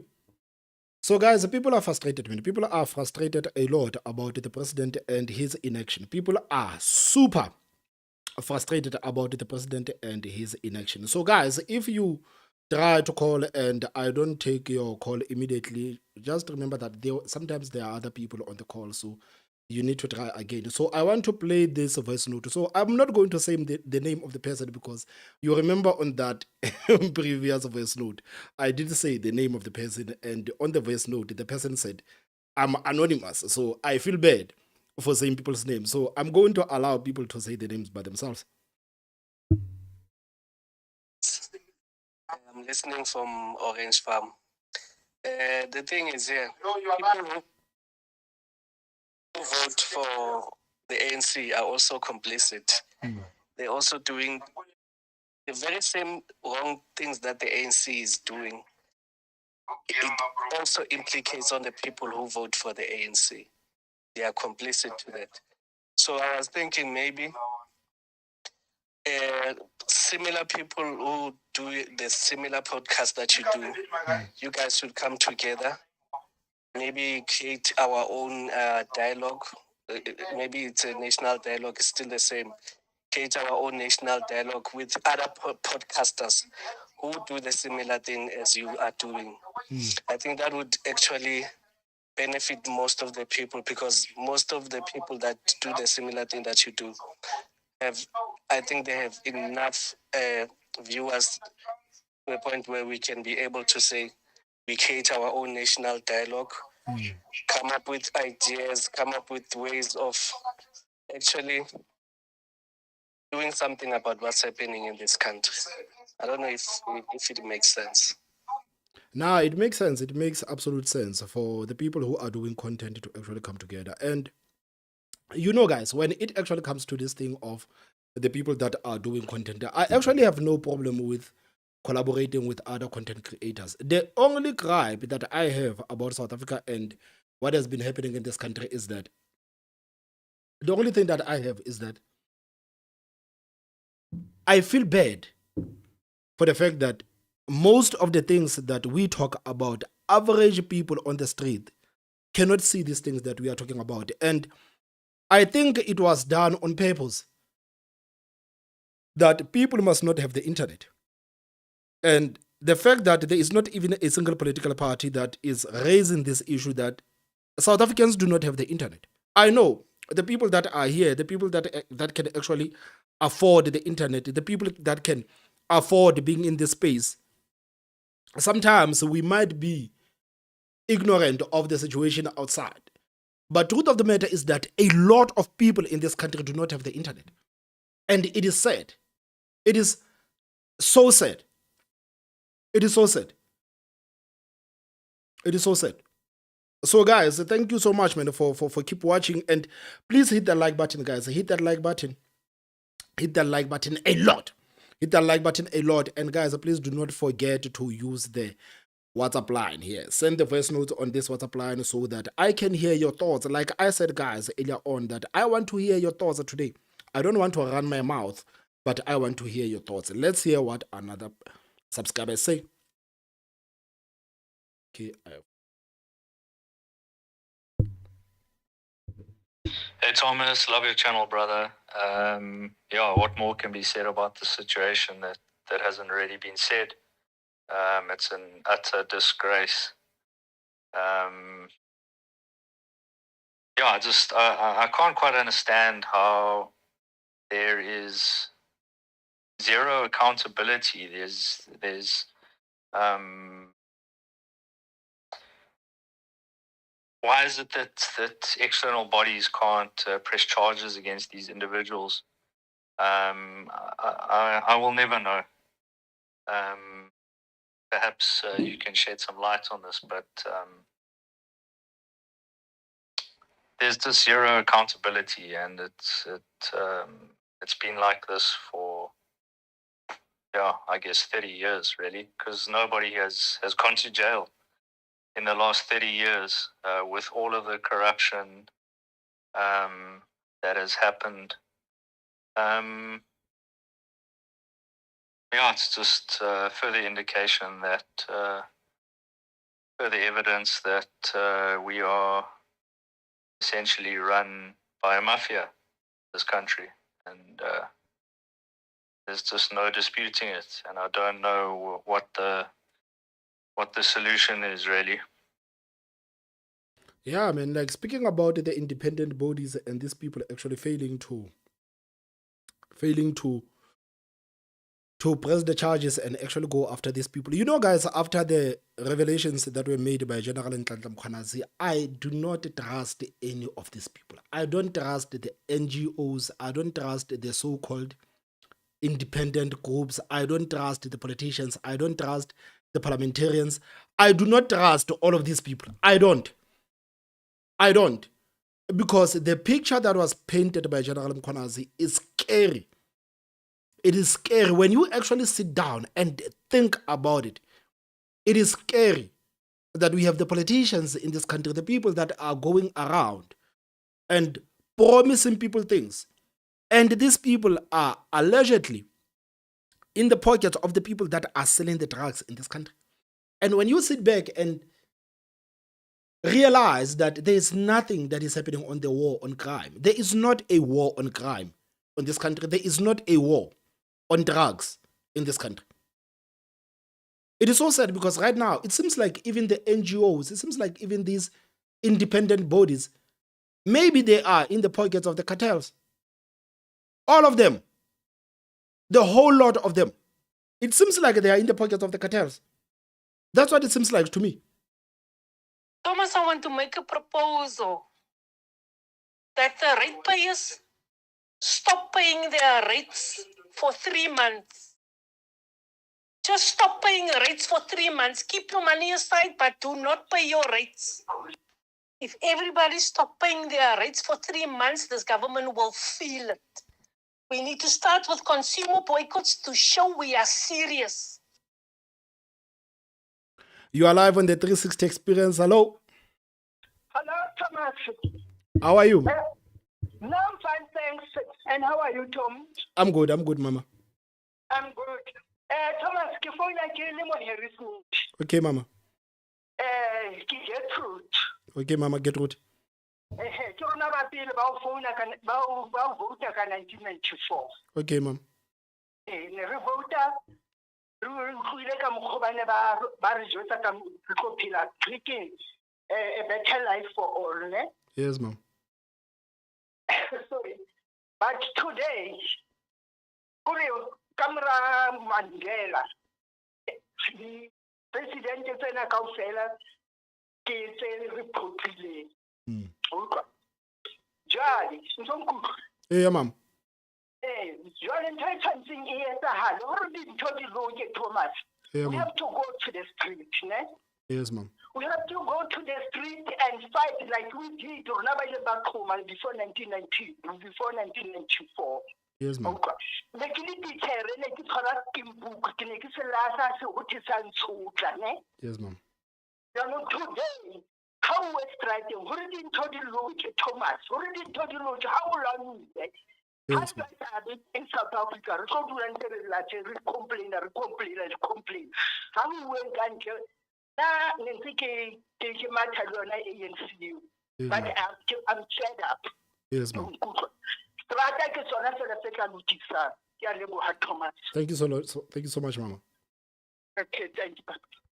So, guys, to the people that cannot understand Sotho, Mama Gertrude is basically saying that South Africans need to go to the streets. She says that she is amongst the people who actually voted for the ANC in 1994. But then she realized after the presidency of Nelson Mandela that this is not a political party that we were promised that it is. And now she's saying that we need to go back to the streets. South Africans must actually fight like how they fought during apartheid. The people need to go out and express their frustrations the same way they did during apartheid. So thank you so much to Mama Gertrude in Harrismith. We are in the same province. This is my home lady, man. So let's hear another person. Let's hear what another subscriber is saying. Good evening, Mike. I'm just sending this voicemail to let you know that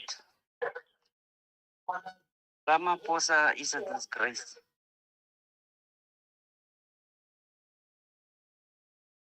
You are live on the 360 experience. Hello.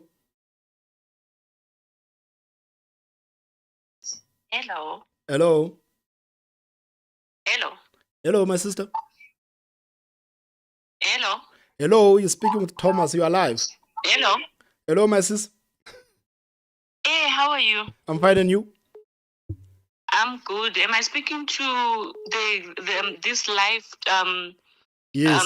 Yes. Thomas? Yes, you are live. I'm live, Thomas. Yes. Okay.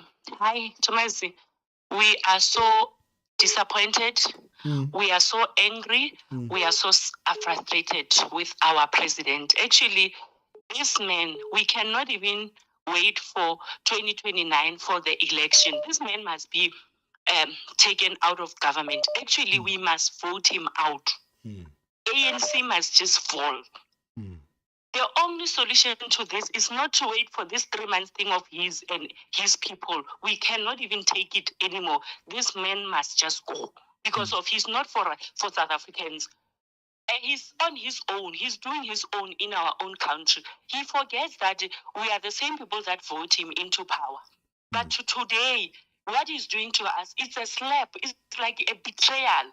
He doesn't care. Ramaphosa doesn't care. I'm telling you, he has no feeling for anyone. You can tell even how the arrogance in him of coming and just giving us 13 minutes of his time. Such a huge thing that has happened. How wabafethu. Lo muntu lo, I saw one of the people on live chat saying that you broadcast, you must come together and at least form something that we will support it. And it shouldn't be something that takes long. It's not all about a political party, someone specific. No, it is all from South Africans to say that we rather march to union building. Go to this thing, paper or whatever. We have to march to union building and demand Ramaphosa to be removed from power. We did that to Zuma. We did that to Barakima Mbeki, who is here. After such evidence, these are not allegations. This man is well trained. Mkonas is well trained. He knows what he's doing. He cannot come up with such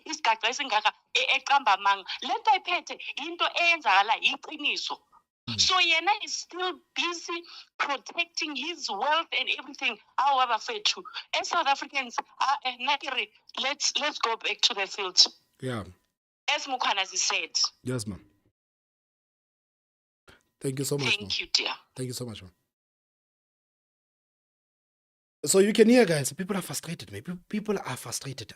People are frustrated. And guys, thank you so much, man, for calling. Thank you so much for sending the voice notes. I was actually not anticipating on being on live for such a long time, but I am gonna go through all these voice notes and I'm gonna go through all your calls. So guys, today, if we have to sit here until 12 a.m., so be it, because I planned to be live for maybe, let's say, an hour, but I can see that we are past an hour and we are now going to 2 hours. And guys, I appreciate the interaction that you have been having with me. It's a disgrace as a president. I don't. You are live on the 360 experience. Hello. Hello. Hello. Thomas. Yeah, you're live. Can you hear me? Yeah, I can hear you. Oh, good. Yeah, I'm calling from the UK. I'm really pissed off. Yeah. I'm really pissed off what's going on there. Yeah. I've had enough. I've had enough of this government. I really don't know what people can do, because we are just getting. It doesn't matter what we do. It doesn't matter what we do. They're busy oppressing us. They're oppressing their own people. Majority black people, they're oppressing them. And a lot of people here don't understand that. That the problem is these people have sold out years ago. They are getting paid to oppress their own people by the Europeans, by the Chinese. You know, we see here, even in the UK, they're starting to kick them out. They're kicking the Chinese out because what they're doing to the populations in the countries that they're going to, they just decimate the population, and this it's got the Chinese involved. The South African government is just bagman for the Chinese business. You know what I mean? So it's a big problem. This is bigger than Kwanazi. This is a bigger problem than him. It needs the whole of South Africa to stand up and tackle this problem, because if it gets any worse than this, there's no going back. Yeah. People have to stand up. It's enough. Enough is enough. Yeah, enough is enough, man. Enough is enough. The government is sold out. There's nothing they can do. They'll tell you that, like it's just what has stopped him telling what he's told us yesterday, 2, 3, 4 days ago. He could have told us that. You know what I mean? But it's just playing with us and taking their time while they're organizing what they're going to do to get themselves out of trouble. You know what I mean? It's just South Africans have to see what these people are for what they are. Sorry, yeah, they have to see them for what they are. They are just snakes that need their heads chopped off. Yeah, simple as that. Yeah. Thank you so much. I'm sorry to. Thank you so much. That, but yeah, that's the fact. All right, Thomas. Thanks, man. And guys, I just saw a. And guys, please, name. I'm not going to play this voice note that I wanted to play. And the reason for that is that, guys, please, if you send a voice note, please make sure that your background is off, because sometimes people send the voice note and you can hear the sounds at the back, and it is quite disturbing. So if you send a voice note, guys, please make sure that your sound at the back it's off. So let's listen to another voice note, or let me just call. There's a person that I've been wanting to call, because people have been calling, guys. So let's call.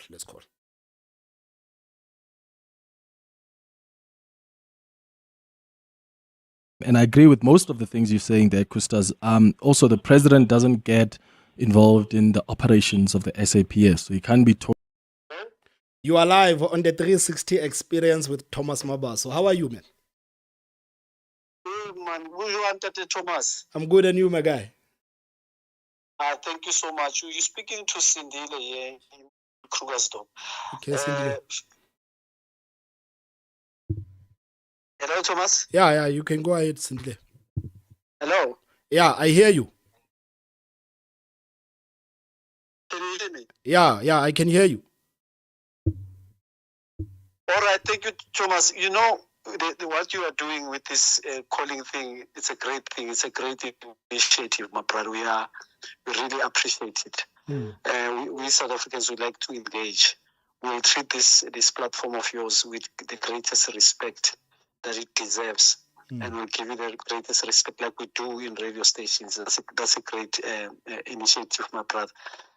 Coming back to this thing of Cyril Ramaphosa, I mean, one thing that I'm worried about is those opposition parties, or not opposition parties, the GNU partners. They used to be opposition, these people. These days, they are so quiet, Thomas. I'm worried. I'm worried about their voters, whether they say wherever they are. We used to complain about the ANC following the party line and all those things. Now, these GNU partners are following a GNU line or an ANC line. Whatever wrong the ANC is doing, these people are saying nothing at all. Yet they promise their voters that that's what they're going to take the ANC on. The DA only speaks when it suits them, only when it suits them. And they are quiet now. So I'm worried about these parties. I wish their voters can punish them and vote for parties that are serious about this country. Because the corruption that has been done by the ANC, and we are sitting here watching, and they're sitting there enjoying being ministers with the blue lights that they used to criticize. It's very sad. It's very sad. But I also want one party to throw a vote of no confidence, even if we don't win the votes, but somebody must just throw it out there so that it can be marked in history that Ramaphosa had as a vote of no confidence. Whether they defend him, history will judge them harshly. Yeah. Thank you, Thomas. Thanks a lot, my guy. Thank you. So, guys, I think Sindile is actually raising a good point that we should actually, there should be a political party that puts on a motion of no confidence against the president. And the reason for that is that so that we can see the political parties that are going to defend the president. We need to see the political parties that are going to defend the president. And again, speaking of the opposition parties, they have been too quiet for my liking. The opposition parties have been too quiet for my liking. Because this is a moment that was supposed to destroy the African National Congress. The opposition parties actually got a chance to now go for the jugular. But they are not doing that. They are too quiet for my liking. They are just commenting there and there. It's almost as if they are scared that they are going to get exposed too. You are live on the 360 Experience with Thomas Mabaso. How are you? Fine, thank you, Charles. I'm good. We are speaking with Ramakau here, Amos Ramakau from Sebokeng. Okay, Mr. Ramakau. Yeah, man, really, this government is corrupt. Even all the delegations of this Ramaphosa, they must all go out. I bought a vacant stand here, and then I'm from court. They gave me that, what is that? They said they must never go to the administration anymore, but they don't want to give me my money back. Now I want to know what must I do? What I said, I think Ramaphosa just suspend that guy so that he must close that Pala.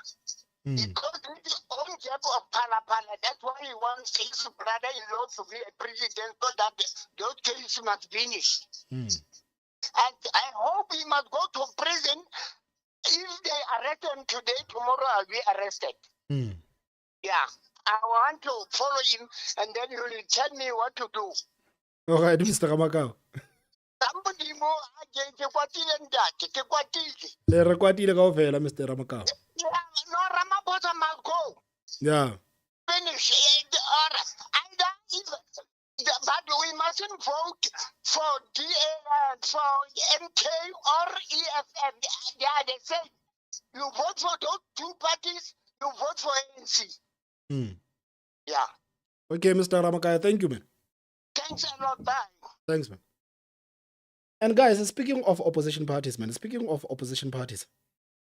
because I can see that this is a debate that people are having on the live chat. So I'm reading the live chat as I'm listening to some of these things. I feel like the opposition parties have been too quiet, man. I feel like they've been too quiet. And I actually feel like this is a time for, I don't know, maybe the DA or maybe Mchunu Wesizwe Party or the EFF. I feel like somebody should actually propose a motion of no confidence. I honestly feel so. I feel like somebody should propose a motion of no confidence so that as South Africans, we can sit back and actually look at the political parties that will defend Ramaphosa. This is a defining moment for us as a country. This is a defining moment. And I know the DA and Mchunu Wesizwe Party have laid criminal charges against that corrupt minister, Mchunu. But I haven't heard much from other political parties, besides commenting or releasing statements. I haven't seen action. I haven't seen action against any of these people that have been implicated. So for now, we can speak about Mchunu Wesizwe Party and we can speak about the DA and say that these are two political parties that actually went to the to the police to lay criminal charges against this corrupt minister. But where are other political parties? We understand the statements. Fine. You guys can send us the statements. It is fine. You can send us the statements. It is fine. You can send us the statements. But when are you going to take tangible action against what this presidency or this administration is actually putting us through? Because these people are putting us through hell. They are putting us through hell. Good evening, Thomas. Good evening, listeners. Well, email Rebecca Mwandusi from Naledi. Yo, aye, this is too much. This is bad. This is really bad. Yeah, we are hating too much. We are bleeding too much. Our government has failed us. For 30 years, Ujala Sifate, 30 years, but it doesn't produce fruits. What do you do with that tree? It's in your garden. It takes your place. It takes your water. It takes your everything. You prune it. You do everything. You want this to have fruits, but it doesn't have fruits. It doesn't give you any fruits. What do you do with that tree? You chop it. We knew that the Ramaphosa is going to come with commission, inquiry, what. We knew, but we didn't have something to give him. We knew he will never suspend Mkhwanazi. We knew he wasn't going to do that. But did we give him something to work on? Because we should have said, you are not going to touch Mkhwanazi, and we don't want commission of inquiry. We want you to pack and go, so that he can get the voice. He can hear our voice, but we didn't give him anything to listen to. We didn't give him. And about it, for a winner. I'm telling you, this case, if it gets cool, then it's going to get cold. And it will be over. It's too much. 30 years. Hashtag 30 years without fruits. No, it's too much. So it's too much, guys. It's too much. And guys, please, man, please, if you send the voice note, guys, I'm going to say it again. If you send the voice notes, please make sure that your background sound is off, because it gets a bit distracting. So I think we should do this more often, man. Guys, if you want us to go live again tomorrow, press 1. Press 1 if you want us to go live again tomorrow. And guys, please, man, please hit the like button. Hit the like button, guys. Hit the like button so that this stream can actually go out. And please do not forget to use the WhatsApp line. Don't forget to use the WhatsApp line that is here. You see over here? This is the WhatsApp line that you should use. Please send me those voice notes. And if you feel like there's something that you need to say, if you feel like you need to call, then let's rock. Let's rock. If you feel like you need to call, I think we should. If you feel like you need to call, let's rock. We are here, guys. We are here. Good evening, Thomas, and all your listeners. I think we should use your platform and say Citizen Concerned, maybe the Truth Report, and other platforms like yours.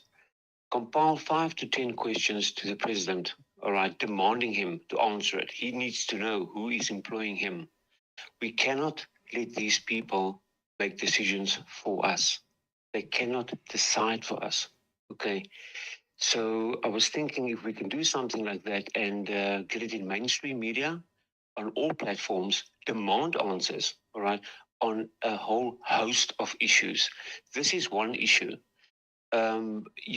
unfortunately, the public will move on next 2-3 weeks if we don't keep this alive. And then the next incident, and then the next one. So where does it stop? We need to actually, make our voices heard. Let's start the social media and the mainstream media and pose the questions to this government, who's obviously thinking, they're rock stars. We actually put them there, and they're employed by us. So that's just my feel. All right. Have a good evening, guys. So speaking about the mainstream media, guys, like to tell you, speaking about the mainstream media, I do not trust the mainstream media. I mean, over here, you have the people that have already suggested that the general should be what? Should be suspended. Mainstream media. You are live on the 360 experience with Thomas. How are you? Hey, Brad, how's it? I'm good, and you, my man? I'm okay, man. So, we've heard it. Enough is enough, man, Brati. What we need to do, as Black South Africans, or South Africans as a whole, let's pop up money. Let us challenge these guys, whether it's through courts, whether it's through, let's challenge these guys once and for all. Because I understand the matches and everything else. Bailo Ruto, against a petition arena, and it will end there. But now, if you challenge these guys, go to courts. Now we can't wait for 2026 and 2029. No, we can't. We really can't. They are stealing everything. There are no jobs. There's nothing. There's literally nothing. Drugs all over the place. Youth now, currently, there's no youth anymore. Listen on the ground. People are quiet, because the drug city area and everything else. So now we need to come 4 months. Romeo, we need to come form one forum. Let's put in money and then challenge these guys. Thank you very much, Thomas. Thank you so much. Thank you so much, my man. So, guys, this is where we are, guys. This is where we are. This is where we are. It is sad, man. It is sad. It is sad. Because the previous caller was speaking about the mainstream media. Guys, I cannot put anything on the mainstream media. The mainstream media right now is already pushing for Mkhwanazi to be suspended. This is what they are pushing for. And they are covering up by saying that, okay, maybe let's get rid of that corrupt general SBR that has been burying the docket. And in the meantime, because there's going to be a commission, so let's suspend Mkhwanazi. And I think this is what Ramaphosa did. Because I think whoever that is going to chair that commission is going to look for a way to suspend Mkhwanazi.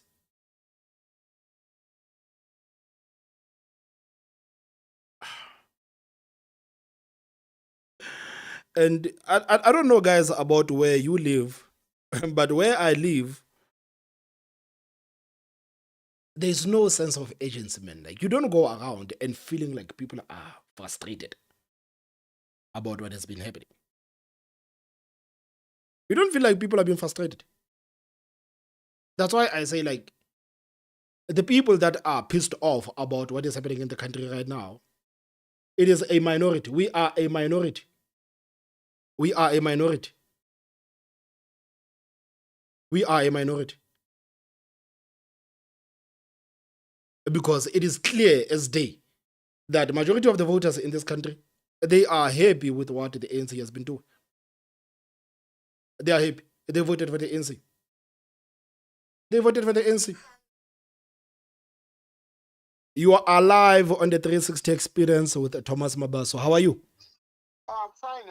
I don't know why do they say they want to suspend Mkhwanazi because the Pala Ramaphosa is not suspended. Even this now, recently, it's about 2 to 3 weeks now, he was caught with that money of America in the hotel room. Plus the money that they call these people in which bank then. And the 500 million they gave it to IEC to buy the election in 2024 in May 29. Yeah. They bought those elections. They've never won nothing. They are criminals. ANC is full of criminals. You can go wherever, even the municipality, all the administration of ANC are criminals. You get to the offices there, they are not well educated, nothing. But they earn a lot of money for nothing. Yeah, please help us.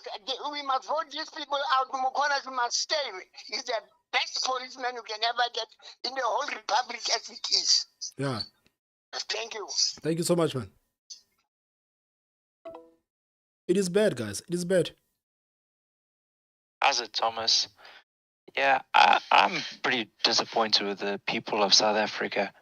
I mean, they saw Zuma, they saw his corruption, they still voted for ANC. They saw Cyril, they saw his corruption, they still voted for ANC. They moved to the Western Cape and then vote for the ANC. It blows my mind. And I refuse to believe that these allegations were a surprise to Ramaphosa. I think he knew about them since he appointed Senzo as his Minister of Police. And it makes me wonder about his other ministers like Angie Motshekga. Like, what the hell is she doing in the Department of Defense? What does she know? What does she know about protecting our country? And it's just blows my mind that these people think that they can carry on doing what they do and just, getting away with it. And I'm glad that finally something is happening about this corruption and all this is being exposed. I'm so happy that this is coming to light, but I don't think it's going to change the fact that people are still going to vote for the ANC no matter what. And that is all I have to say. Thanks. And I guess that is the saddest part about everything.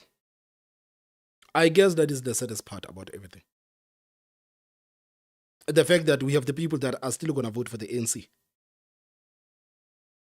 We still have the people that are going to vote for the ANC. That is the saddest part. That's why earlier on I said, it feels like there is nothing that we're going to do. Or it feels like there is nothing that we can do. Absolutely nothing that we can do to convince the people of this country that the ANC is not it. Like, it seems like there's nothing that the ANC comrades can do that can actually convince the people of this country that these guys are scumbags and we don't need these people anymore. Absolutely nothing. Nothing. And I am sick and tired of these South Africans that love these politicians, that idolize these politicians, that keeps voting for these corrupt people to be in power. I'm sick and tired of these people, man. I am honestly sick and tired of these people that keep voting for the ANC. And it seems like we cannot even shame the people into voting right. We cannot even shame the people into making right decisions. You are live on the 360 Experience with Thomas Mabaso. How are you? I am good, and yourself? I'm good, and you, Mama? Yeah, I just wanted to have my 2 cents put in here. Yes. It's very sad what this government is doing to us. We voted all the years for this, but this is not what we signed up for, And it's embarrassing to say that I'm South African today because it's sad. Very, very sad. It's sad, Mama. Yes, the thing is, you are doing a very good job. You know, you should take calls from the people. And the other thing is, where's EFF? Where are all these politicians that have been talking all along? Nobody is talking now. You see? So you're doing a job, people, because South Africans will eventually forget about this. That's what Ramaphosa wants us to do. Forget. And we are not forgetting South Africans. This is horrible. Horrible. It is. Really. It is. My son doing what you are doing. We appreciate you. And there should be more voice going live, because we ordinary people don't have a voice. Always we are shut down. So seeing you there doing, appreciate you. We are grateful. We are in our 70s, but we haven't seen really Uhuru in this country. Really. And thank you very much. God bless you. Put it out there. Keep it on. Let him go for his 6 months. But must continue as South African. So you keep your channel open so that we can always complain about this or have an input, you know? Thank you very much. Thank you so much, I Mama. appreciate you. Thank you so much, Mama. Thank you. You know, guys, I don't want to lie. It actually warms my heart when I hear somebody, especially in senior citizens, saying that, Thomas, you know, we appreciate you so much. Like, it always warms my heart, man, speaking with the senior citizens, man. These people are actually reminding me of my late grandmother, man. They are reminding me of my late grandmother. Hi, Thomas. It's Lucian here. I just watch your show. I watch your show. Every video you post every day. I'm a big fan of yours. I've been following you for well over a year now. And yeah, I can't get enough of your show. Keep up the good work. You are, absolutely funny and your show's amazing. Anyway, let's get back on topic. What I think about this whole thing, first things first, Mkhwanazi can be an example for all of us. Because back in the day, people used to go out into the street, got shot by rubber bullets, to fight for the freedom that we have today. And nowadays, people are just scared to talk about politics in public. It just shows you the major shift or the major influence that the ANC has had over us, which I feel is one of the main contributing factors as to why they are still in power and why they can still do as they please. Secondly, these other parties, they're basically just ANC light parties. I think the whole VAT fiasco showed us that they basically just there to do the ANC's bidding, while still keeping up appearances, media talking bad about the ANC, blah, blah, blah. But at the end of the day, the ANC controls them. And as it comes to this whole criminal syndicate being uncovered, I can just say we're all not surprised.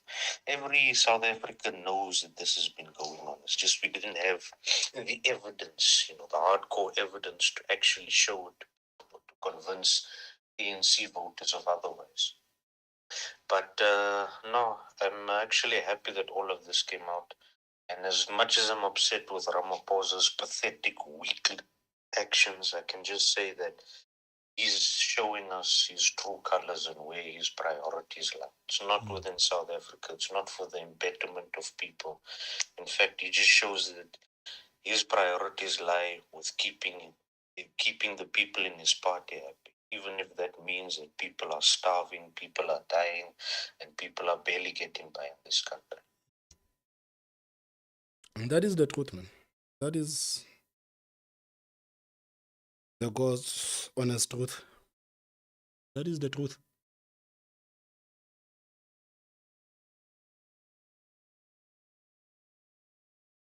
It's sad, man. It is sad. Time when these criminals are running amok. You don't feel safe, I don't feel safe, we can't walk the streets. The president said it this evening. South Africans are concerned about corruption, kidnappings, gender-based violence, and so on. Point number one. Point number two. We all called for a commission of inquiry the past few days. We called for the suspension of the minister. Yes, many called for the minister to be fired. I think the president fell short on a number of fronts. Point number one. 6 months for this commission is far too long. We are not talking here of hundreds of witnesses. We're talking here probably of only a handful. The provincial commissioner, when he made these allegations last week, said he's got the evidence. I would have given this particular commission a maximum time of 6 weeks to round it off. There's no time to go and waste because we have a crisis. There's no urgency, point number one. Yes, it's good to see a retired judge and 2 senior counsels, advocates being part of this commission of inquiry. Many South Africans were expecting that the president will say something about the suspension or otherwise of General Mchunu, but let's not forget, the president does not have the powers to suspend General Mchunu. I think where he fell really short, and the point made by Ian Cameron, the chairman of the Parliamentary Portfolio Committee, where he said that the president gave the right to the commission to suspend officials. How does the commission in 6 months' time go and then look at the allegations, suspend them? If I was the minister or the commissioner of police, General Fani Masimola, I'll act this evening and suspend all those implicated police officials, including his own deputy national police commissioner, who's at the forefront of these allegations, General Shedrick Sibia. He should be suspended. And I think, yes, the president should have gone one step further. I see no way of Senator Mchunu coming back as Minister of Police, even if he's found not guilty or even if he's cleared. His name has been tainted.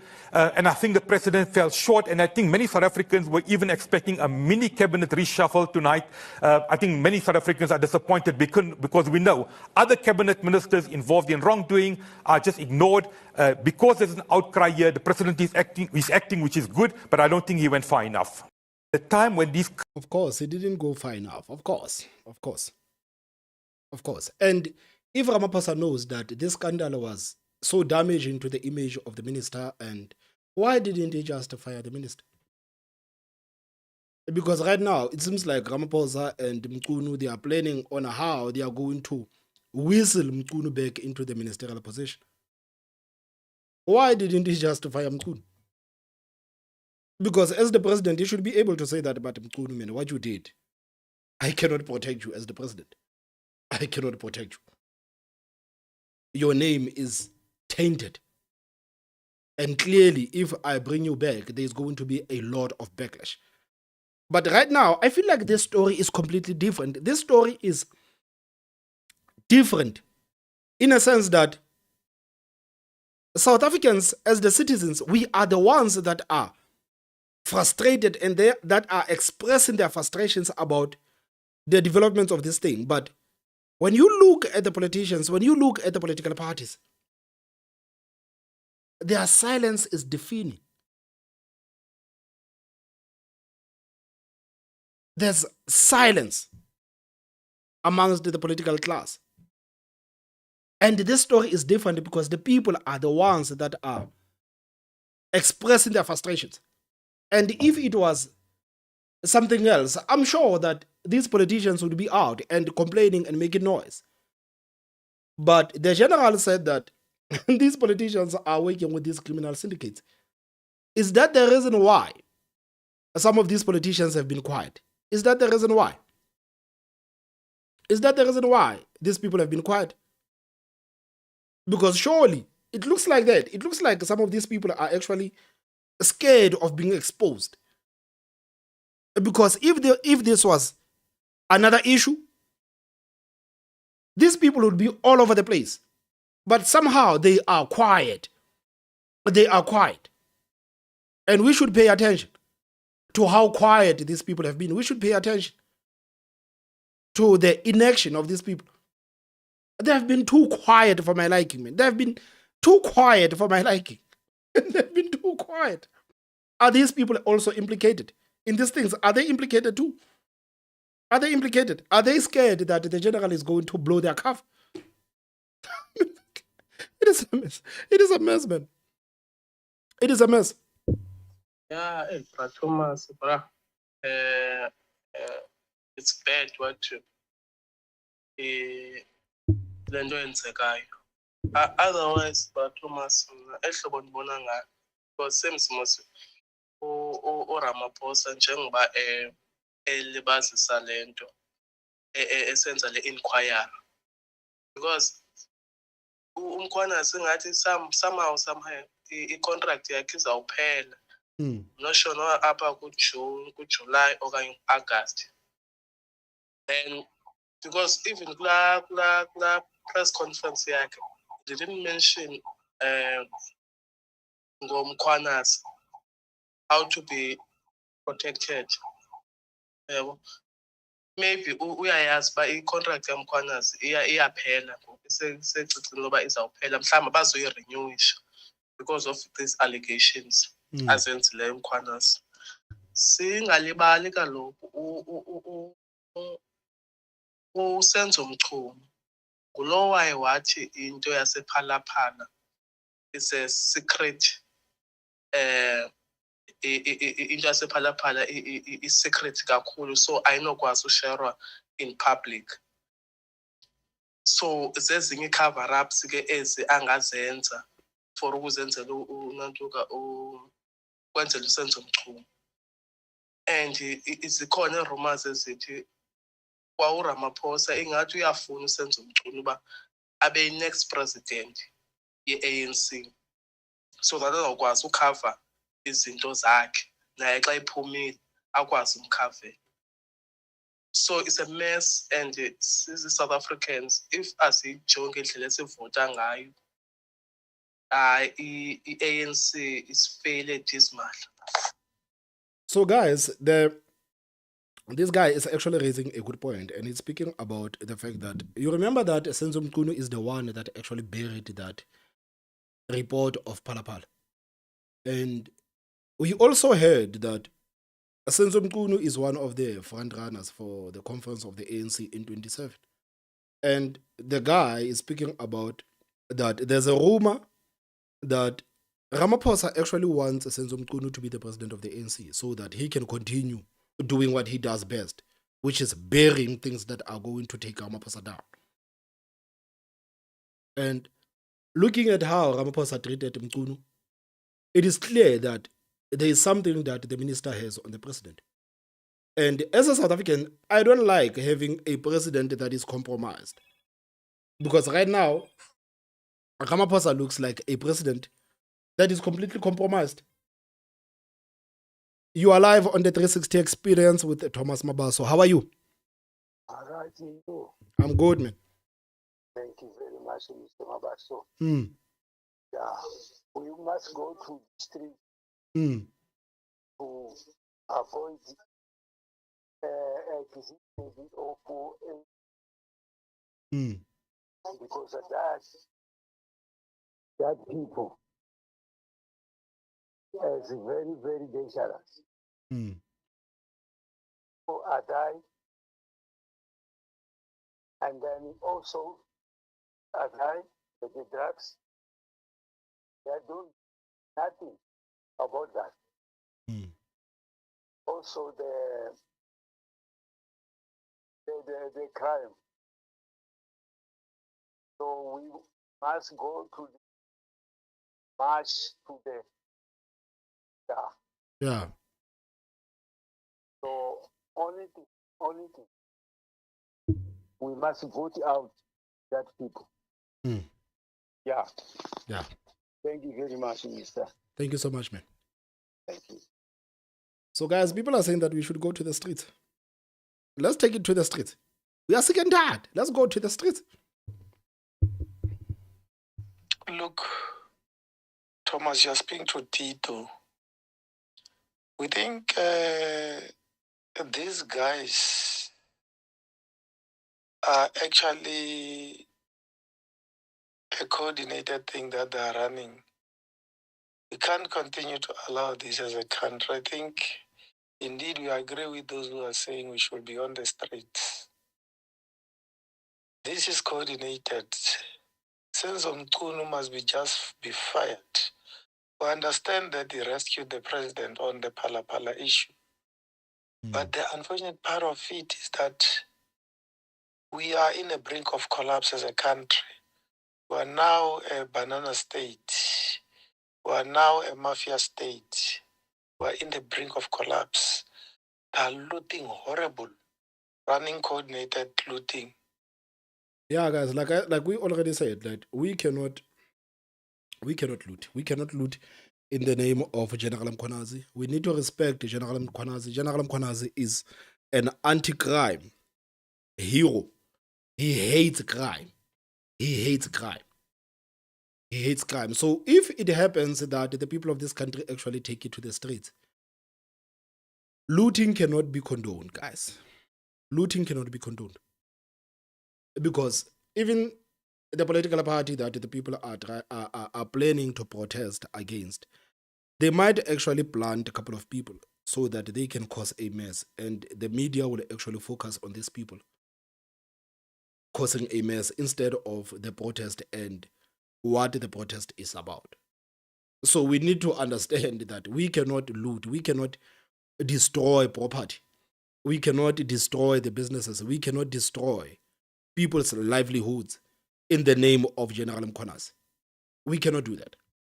People who will be looting, people who will be destroying the businesses and destroying other people's livelihoods, they will not be doing it for General Mkhonas, but they will be doing it for their own selfish reasons. And that needs to be clear. It needs to be absolutely clear. Listen, Thomas, my man, what ANC is doing is crazy, man. It's crazy, it's evil stuff. Like, I'm sure even the people who are paying them to do this are like, what? You did that? What I mean?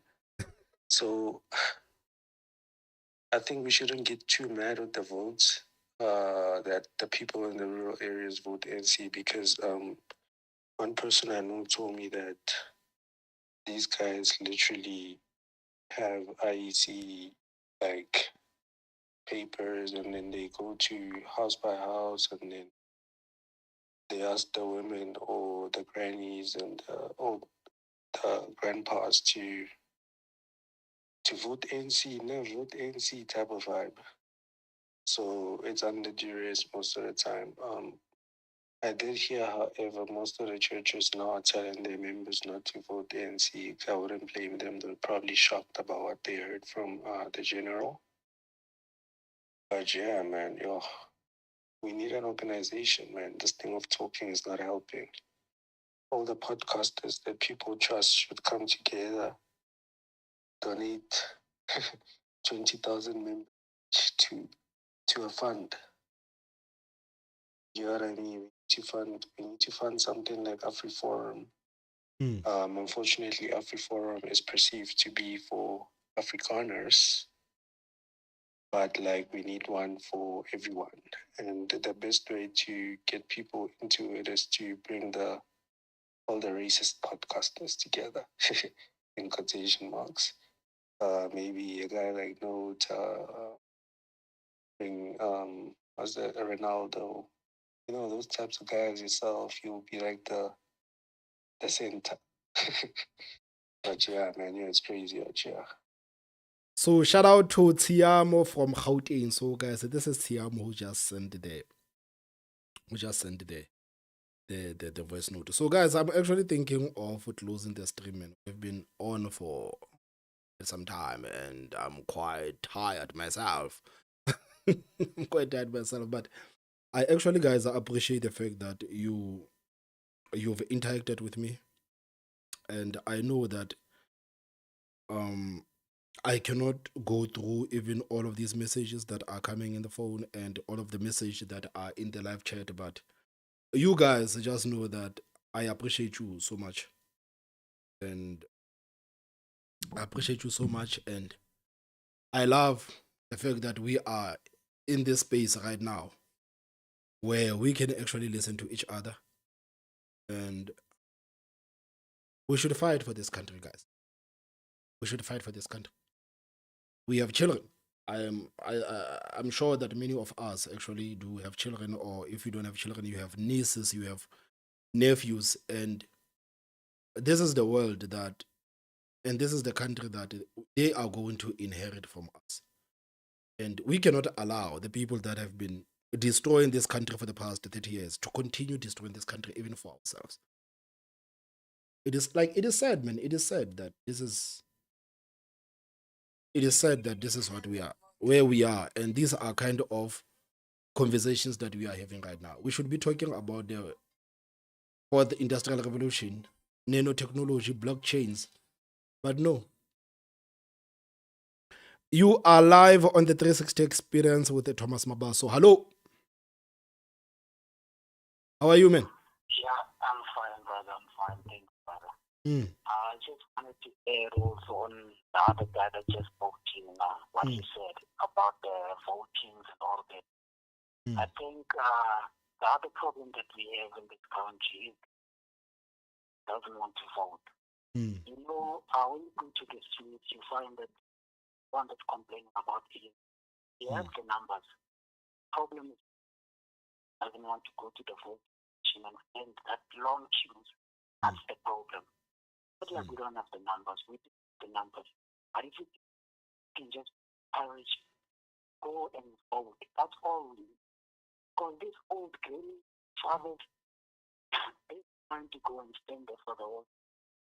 Because their mind just tell themselves that we don't want to see a white man like taking care of this country. So we'd rather give it to ANC. So they don't mind staying there. But us, we know the right people that needs to be there, but we don't want to go and vote. We'd rather go and drink booze or smoke drugs in the streets. Do unnecessary things when it's the voting time. So I think now the best thing to do is you can't wait for voting. They might even assassinate organizers. I think that's what they are really trying to do. Of course. Just make us forget and assassinate. Then you just have to go to the street. Try to fast forward the process. There's no such thing of 3 months reporting to the president month and then again 6 months. President is crazy. We are dying every day in this country, not every 3 months or 6 months. So we can't wait the whole 6 months for me to be arrested or for me to be charged. No, my brother, 6 months is too much. I think we the whole country, because at the minute the KZN is fighting, but it's the only province. If all provinces can join together and just march under one name, Mukwanazi, General Mukwanazi, I think the president might have to come again on the screen and he report like try to brief us again. He has to come with another speech. The speech that he gave last night, we don't want that speech. I think we must go and rewrite him another speech. It was a proper speech. Oh my brother. That's my take on this one, my brother. Okay, thanks a lot, man. Sure, brother. So guys, thanks a lot, man, for interacting with me. So I am going to play the last voice note, and after playing this last voice note, guys, we're gonna close it. But tomorrow late, guys, I think we should be live again. Dumela ntate. Dumela ntate. Ke nna Moses Nzipho. Ke kopa dintho tse one fele ke kopang. They must call off this government atswe. We are one man, one vote in common voters roll and readdress the problem. We must have interim government who will take control of the country while we are busy going for election. Thank you so much, and Tata Moses. And Tata Moses is talking about overhauling, guys. We need to overhaul this whole system. We need to overhaul this whole system because the government that we have is completely incompetent. It's inept, and they are not even willing to listen to the people. So guys, thank you so much, man, for being with me on this stream. I didn't think that it was such a long stream, but thank you so much, and thank you so much for your input, guys. I love you so much, and hit the like button, guys. Hit the like button and subscribe. I've seen on the analytics that most of the people who watch this channel are not subscribed. So if you are watching right now and you have not subscribed, please, guys, subscribe. And please tell me your thoughts. Tell me what are you thinking in the comment section. Don't forget to hit that like button, and the most important part, subscribe. My name is Thomas Mabaso. I will see you tomorrow. Bye-bye.